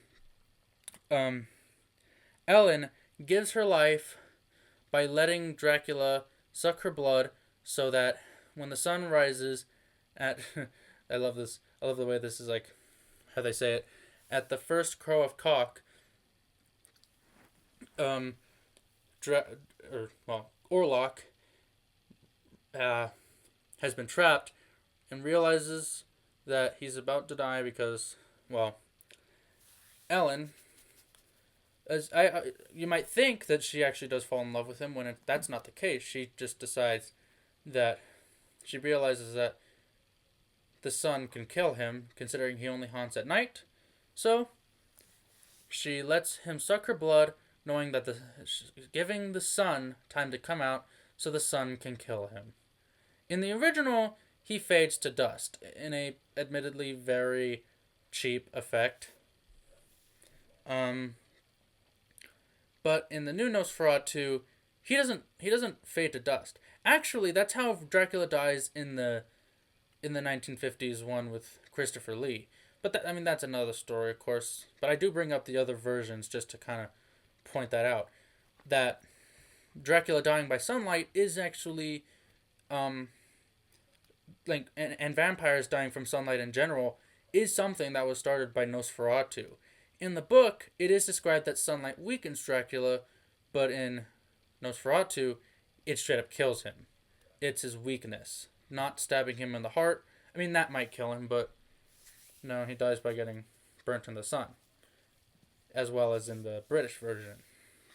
Or the Hammer version is how it's mainly called. The costume design is great. Not as good as the one in Francis Ford Coppola, in my opinion, but it is still very good. And like I said before, this is by far the most unhinged of any of the Dracula adaptations. Because there is a scene where, you know what? I'm just going to call them as they're called in the movie. I know that they're technically just different versions of the Dracula characters, but I'm going to try and stick true because, well, they changed the characters' names for legal reasons, of course, but still. Ellen. Oh man, that was a hard scene where she's shouting she starts by saying how she appreciates her husband, how he was like the one who ended her darkness. Then she starts blaming him, which you can kind of tell that she's not okay. You can tell that she's starting to get like possessed by Dracula again, or Orlok. And Thomas standing there, he knows that she doesn't mean what she's saying.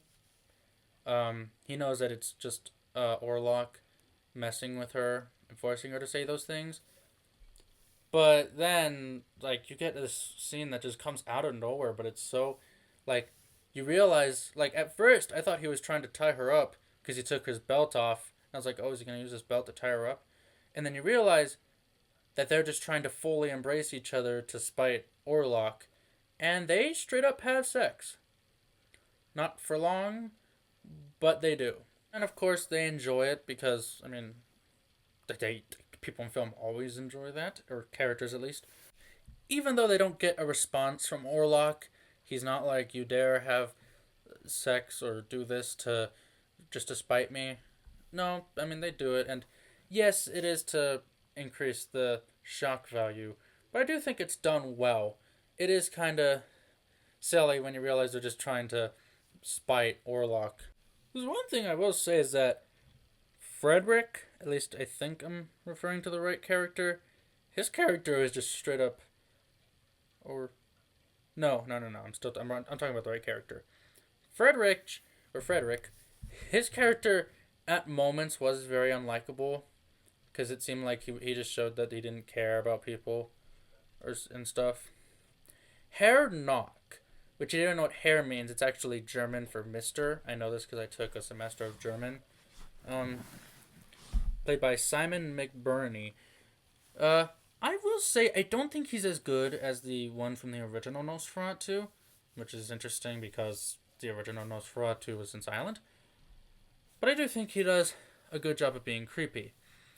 And I think that his escape scene is a lot more visceral than in the original. In the original, he just tackles a guy and runs out. In this, if you've seen it, he pretends to be having a stroke or a heart attack or something.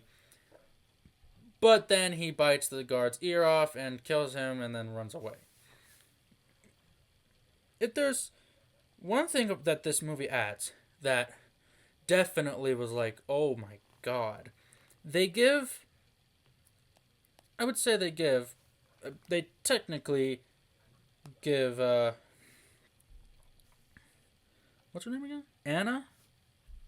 They give Anna, who is, okay, it's confusing because I feel like a lot of people don't even know Dracula that well, so they don't care about the names that much. They give Lucy friggin' daughters. Yeah. So what happens when you don't drink water before you do podcasts? If you don't like drink some water, you might. And if you do it at night, it makes it hard because you're just trying to like. It's hard to speak a lot. But they give Lucy some daughters.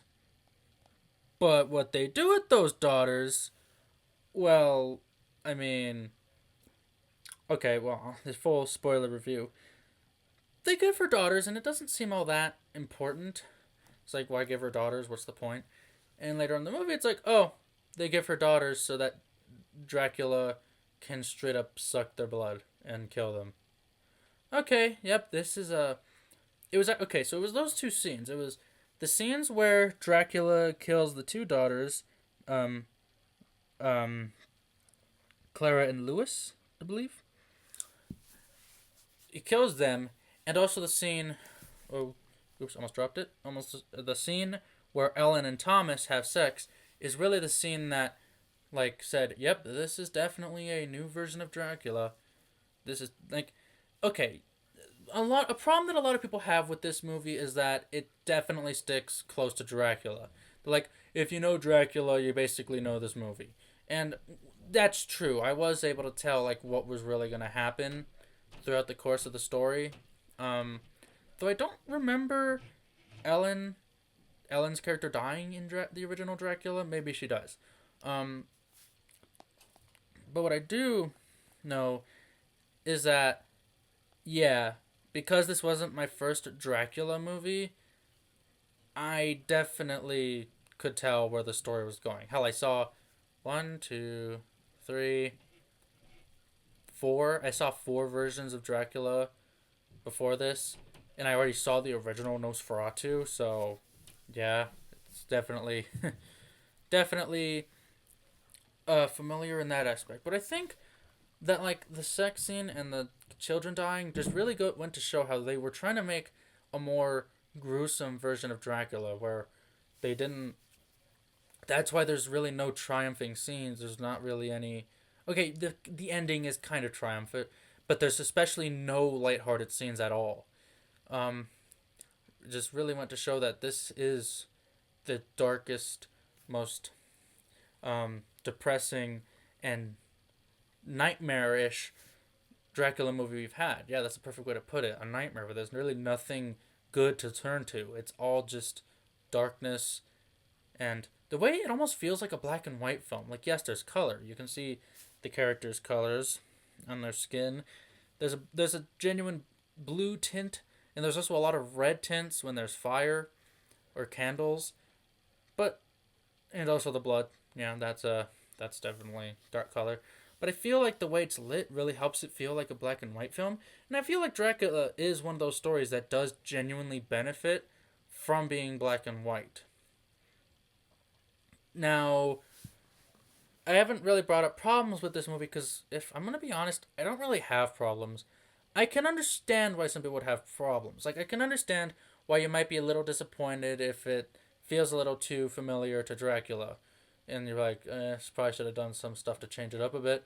And I can understand if you don't really find it too scary. Like, I found, like, it definitely gave me chills, but I can definitely, like, I don't really think it was a horrifying, I guess. But this is one of those films that I'm genuinely going to ask people who say all horror movies suck. I'm going to bring up this movie because it is without a doubt a horror movie. Like, there's no escaping that. To be honest, they're probably just going to say, oh, it sucked. Whatever. Fucking hate those people. Oh, it sucked because it's horror. Oh, no, it's not. Like, like side rant. They hate on horror movies. And if you bring up good horror movie, they're either going to say, no, it's not a horror movie. Or they're going to say, no, it's overrated. It sucks. I don't know. I feel like they're just trying to be unique. They're just saying that to. They're rage baiting. That's what they're doing. They're rage baiting. This film also uses a lot of shadows. Now, if it's CGI, I don't know. I feel like maybe not all of it. But one particular moment that did stand out is the moment where Nosferatu reaches out and his hand, like, casts a shadow all over the city. While I don't think that shot is as amazing as a lot of people think it is, I do really, like, I think it's the music, really. Not just the way it's shot. I think it's actually the music that really gets me during that scene. And just shows how Count Orlok really does have his, like, hand on the city by infesting it with a plague. Um, Also, this movie just goes to show and really exemplifies how there should not have been an entire movie about Demeter. If you don't remember, you probably don't, and I don't blame you, but a couple years ago, actually, no, not probably not even a year ago. No. A little less than 2 years ago, we got a movie called The Last Voyage of Demeter, which essentially is just it's a movie that's solely about the chapter in Bram Stoker's Dracula. It's just about the voyage of Demeter. And I think if you watch Nosferatu, you can really see how that just did not work in the movie's favor. Trying to just do that one place. Like, oh, the Dracula story is too familiar. Let's just do one let's just do the Demeter stuff. But when you watch this film, it's obvious why they shouldn't have done that, because Demeter is like it plays such a small part where Dracula just goes around and kills the crewmates and that's it. And this movie really exemplifies how there didn't Demeter didn't need a lot of scenes at all. There's a couple scenes of Demeter, and that's all they needed of it really, just to explain how Orlok gets to Transylvania. Well, in this case, Germany. Um, and boy, oh boy, when you had the Last Voyage, I haven't seen it, but I understand that the idea of taking a single piece of the Dracula story that literally like is really brief in the grand scheme of Dracula and trying to make it the entire movie. Yeah, at that point you basically just have to. It's basically just nonstop filler. Not to mention, like, how much can you do with setting it on a boat? Yeah, it's a relatively big boat, but it's not that big. There's like the deck, a couple rooms, and the inside. Yeah, it's not. Doesn't make sense. Another side rant. Let's got a lot of side rants. I can see why a lot of people don't like the older Dracula film. When I say that, I mean the Bela Lugosi one. When you really do think about it, when people talk about the Bela Lugosi Dracula, they mostly just talk with how great it is. They mostly just talk about Bela Lugosi's performance. And yes, I can see how people might find it boring. They might just not really appreciate the tone and all that. Um, Personally, I do enjoy it, and I also feel a lot of those people probably just don't really enjoy older like really old films.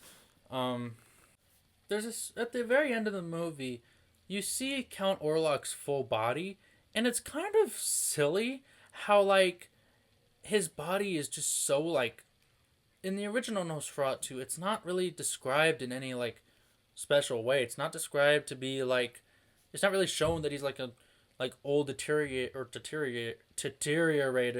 but in this one it's like he's old, his flesh is just completely giving out. His it feels like there's almost no muscles in his arms or legs. So it just looks so bony, almost like a bat. I think that's kind of the bat right there. That was the aspect of it that they made a bat about him, just giving him friggin' bat arms and legs. Um, I didn't talk too much about Bill Skarsgård. I don't think he's as good as La Bella Lugosi, but who really will ever be as good as Bela Lugosi? I don't think anyone will. Bela Lugosi really set the image of how Dracula should talk and act.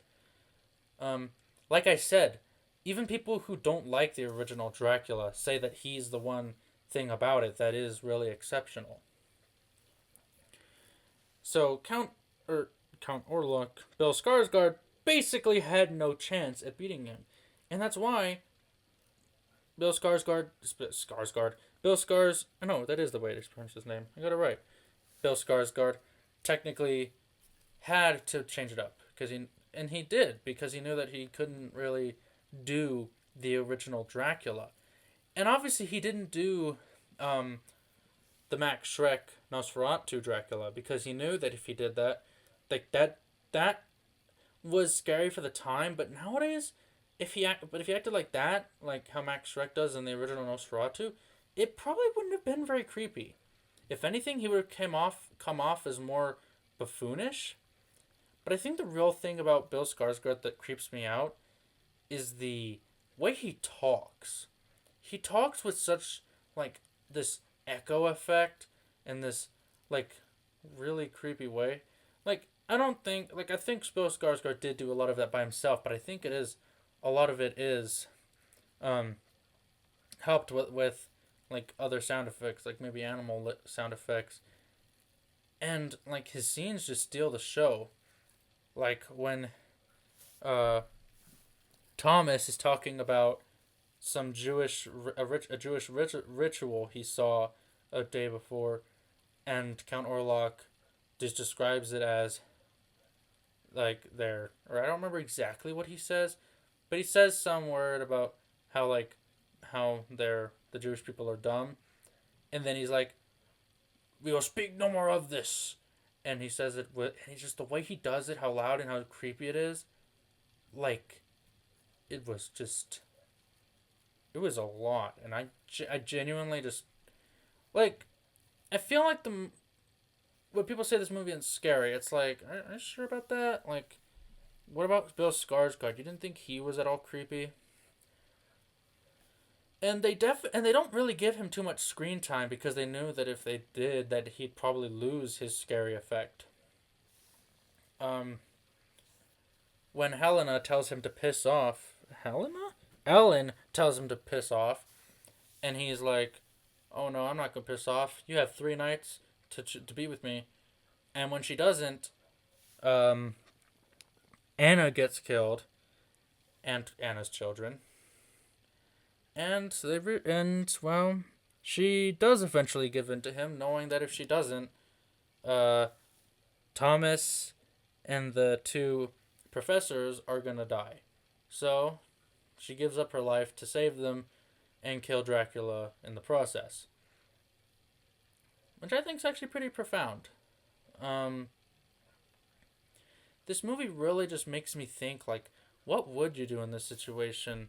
How would you survive? Like, what would you do to possibly survive Dracula? I know I've been going on for a long time. It's just there's so much to unpack with this movie. Um, really, yeah. Bill Skarsgård. I kind of would be lying if I said I didn't want more, but you know what? It probably would have lessened him if there was more of him. Like, lessened his presence. Like, whenever he has presence, it's genuinely creepy. In the original Nosferatu, like, no offense to Max Schreck, but when he's on screen, he's not really that horrifying. He's more so just, like, he's more creepy, if anything. In this one, he's just downright chilling. Of course, with the way he talks and the way he acts and all this. Um, and especially watching him make out with Ellen and get sexual with Ellen, it was just like, damn. Like, this really is just unhinged, honestly. Um, and there's not really anyone else to the cast that's really worth mentioning. A lot of them are just there, but they're not really, they don't really have presence that's really worth, I don't think that's really worth mentioning. Um,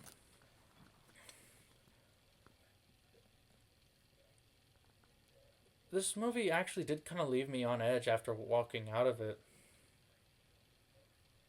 Like, Lily Rose Depp, if you don't know, she's actually Johnny Depp's daughter. Um, and before this, she wasn't really in anything special. I think a lot of people didn't want her to be in this because a lot of the stuff she was in before sucked. So like, oh, what is she gonna do? No, you guys are messing up.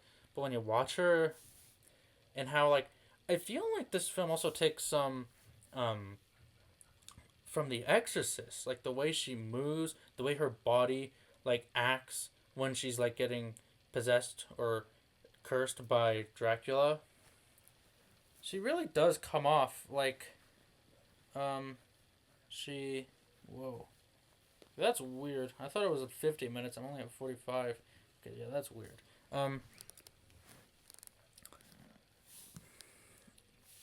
But she really is able to like give off exorcist vibes. Not just with like um the way she talks, cuz there's a moment where she talks kind of in Dracula's voice or Orlok's voice, but it also gives off exorcist vibes. And the way she and like her body contorts, like she does like a, her body gets lifted and that looks like the exorcist. I might be wrong, but I'm pretty sure Robert Eggers clearly was like, maybe not explicitly referencing, but was definitely paying tribute to The Exorcist in that scene, which I actually liked. I do think that that worked in this context, especially considering the film they're going for. How this is more unhinged and more like shocking than any other Dracula film. Like, of course, I mentioned the part where like her tongue comes out, but it comes out and it moves in such a creepy way. Like, I was like, damn. Of course, and when Thomas is like, I'm just gonna call the doctor, and she's like, no, behave. And the way she almost acts animalistic, like a dog, I'm like, jeez, she really is just affected by this. Because, well, let's be honest here, when you're possessed, you might not act normal. So, no, you won't act normal at all. Now, there is kind of a thing towards the end where it does kind of paint Willem Dafoe. It feels more like he's explicitly trying to kill um, Nosferatu, because he calls Orlok Nosferatu, even though Orlok's name is Orlok. It seems more like he's more obsessed with killing Orlok than protecting Ellen, because he knows that uh, Orlok's gonna go for Ellen, but he just uses that as an opportunity to burn the soil at which Count Orlok lives, essentially dooming Orlok. And yeah, that was pretty like, okay, yeah, you just kind of ruined his character, because you kind of made it to where he was more obsessed with killing Orlok than protecting Helen. But so yeah, we were kind of trying to end this more bittersweet, and I can kind of commemorate, I guess is the way to put it. I can kind of understand it. Like, the original ends the same way. Helen dies by allowing Orlok to suck her blood until the first crow of cock. And you know what? Honestly, like, sure, it was kind of a turnaround and it really like made Willem Dafoe's character Van Helsing look really like a really bad person after that. But you do kind of realize that Orlok was affecting more than just Helen. And at the end of the day, she is kind of the one responsible for Orlok's death, because she knew that she could give the sun enough time to come up so it could kill him. A lot of people take issue with Aaron Taylor Johnson. I don't really understand why. Now, I do want to bring up a point. Anya Taylor-Joy was originally supposed to take the role of Ellen. A lot of people think that it would have probably been better if she did. I must point out that I just feel like Anya Taylor-Joy, she's kind of recognizable. Like, she's been in a lot of stuff. The Menu. She was in a Mad Max movie. Obviously, Lily Rose Depp might become recognizable soon enough. But I feel like Anya Taylor-Joy, she's just got such a like unique face, to where it'd be really hard to to kind of fully get into the film when you know you're looking at her. And I guess some people might not agree with that. But I think also Lily Rose Depp hasn't really done anything yet for her career, so I think this was kind of the good um, place to bounce her and launch her a bit. Um, like, I'm gonna be honest, I wouldn't be surprised if she's nominated at the Oscars. This movie probably won't get any nominations though, because even though it's a really well made horror film that like people, all kind of film lovers are loving, you know it. The Academy don't care how good the horror film is. If it's a horror film, they'll just disregard it entirely. Like, Bill Skarsgård, doesn't matter how good he was, he ain't getting Best Supporting Actor. In no universe is he getting Best Supporting Actor. As for cinematography, I think it actually has a pretty good chance there. if it was nominated, which it most likely will not be, because it was released late in the year, so a lot of people probably well, to be fair, that's the reason why the Oscars happen a little like late into like the year they happen, because they want to really be able to assess all the movies that came out the previous year. So I'm gonna have to watch a lot of 2024 movies when the Oscar season comes around. Um, yeah, just that's pretty much it. You had that's Nosferatu. This review was a lot longer than I thought it would be, and I do want to be honest. I don't know if I'm going to do these very often. I'm only going to do them for films I find truly exceptional, which this film I did. I genuinely gave it 5 stars because it genuinely was that good. And I feel like at one point I was worried it was going to bore me, but then it didn't, so I was like, thank God. This movie, what I will say is it definitely hinges a lot towards sex, which some people might find how do I put it, like unnerving, but I think it, or not unnerving, they might find that distasteful, but I think it's done in a way that really helps it, um because like it really fits the tone of this movie. The tone's more dark and stuff. Like I said, it's that's kind of why it's more unhinged. Even though there's only 2 sex scenes in the movie, the one towards the obviously the one where Ellen and Thomas are spiting Orlok, and one towards the end where Helen actually does kind of have Ellen kind of does have sex with Orlok, obviously, so that he can start sucking her blood, so that the son will have time to come up and kill him, like I said.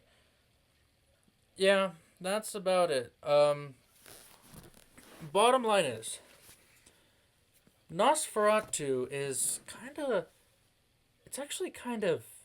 When you really look at the quality of this movie, it's kind of tragic. It's kind of sad. Sadly tragic. This might just be the best classic horror film I've ever seen. What I mean by that is film in the style of classics such as Nosferatu, the original Dracula, Frankenstein, all that. And I've seen Dracula, I've seen Frankenstein, I've seen The Bride of Frankenstein. This is, by far, the best Dracula movie I've seen. Yep, like I said, Bill Skarsgård is no Bela Lugosi. Willem Dafoe is no Peter Cushing. But I think it doesn't get some of those aspects better, and also like the set design and costume design is done better by the Francis Ford Coppola one. I think this one does better with how it chooses its tone. I think it probably overall has the best acting. Um, like Lily Rose Depp, I don't think there's any competition. She by far is the best actress that played that character's role. If we're looking at the original Dracula movie, where she by far does the best in the Mina role, like by far, no actor comes close. Not even freaking what's her name, Winona Ryder comes close, and that says a lot because Winona Ryder is Winona Ryder. And I mean, to be fair, it has Thomas, who isn't a very interesting version of John, but I do think that this version has a good version of him. Yes, the set design and costumes aren't as good as Francis Ford Coppola's, but they're close. Even if this movie doesn't do an aspect of Dracula the best, it does it the second best. Or really close. Or tied for second, what have you. I loved this movie. That's really the main takeaway. This episode was a little longer. I honestly don't really have a time control for how long these episodes end up being. At this point, like, I don't want to do part twos. I just don't really see the point in that. I'll do part 2s if it's longer than an hour. This one I'm probably just going to end at the hour mark, which I think works. Okay, there's one thing about this movie that I really enjoyed that I gotta admit is kind of just a thing about me because I'm a horny teenager. But the scene where Ellen and Thomas had sex, I kind of enjoyed for arousing reasons. Yeah, say what you will about me. Hey, I'm still 17. I'm still a horny teenager, okay? I'm sure when I get older, I'll see it for the other reasons. Or maybe not. Hey, I like pretty women, okay? I like them. I don't care what you say. I don't care if you're an ace in the hole or whatever. I don't care. That's me. That's how I feel. Did I really not... I don't know if I sold Bill Skarsgård too well. That is because he's not really in the movie much, so there's not really too much to talk about him. But they actually do reference a scene from the original Nosferatu where, what's his name again? I am dumb? No, Thomas. Yeah, Thomas. I remembered. Cuts his finger when slicing bread.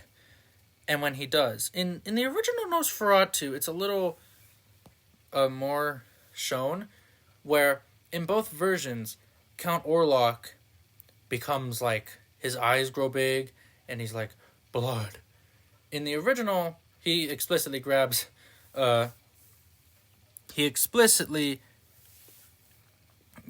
Thomas's hand and starts sucking the blood from it. In the remake, he Nosferatu, it is implied that he starts sucking blood, not from his finger. It's more so just he got his appetite from that. And I honestly think that I don't love bittersweet endings. I'm just gonna be honest, but I feel like this Dracula film or this film really did work with a bittersweet ending. Like, it feels like an ending, like a fairy tale happy ending. I feel like that wouldn't have worked with this film for some reason. It just wouldn't have worked with the tone and stuff. And it still is kind of a happy ending. It ends with Count Orlok dying. Even if Ellen dies with him, it's like, it's over. Count Orlok's dead, and that's all that should matter. All in the name of Dracula. Yep, that's it. To have a bit of a recap, it's visually stunning. It's very well made in terms of like style, and by far is the most nightmarish of all the Dracula films, and has by far the best version of the Mina character in the form of Ellen. The acting is incredible. The Dracula himself, for Orlok, is very well played. Not as good as Lugosi. And, well, Willem Dafoe is an actor I'm kind of biased towards because I just really enjoy his personality. Aside from that, that's it. That's Nosferatu 2024. It is one of few remakes that I prefer to the original. It is better than any version of Dracula. And it is also, I didn't mention this, my favorite film of 2024. Nosferatu for Best Picture, please!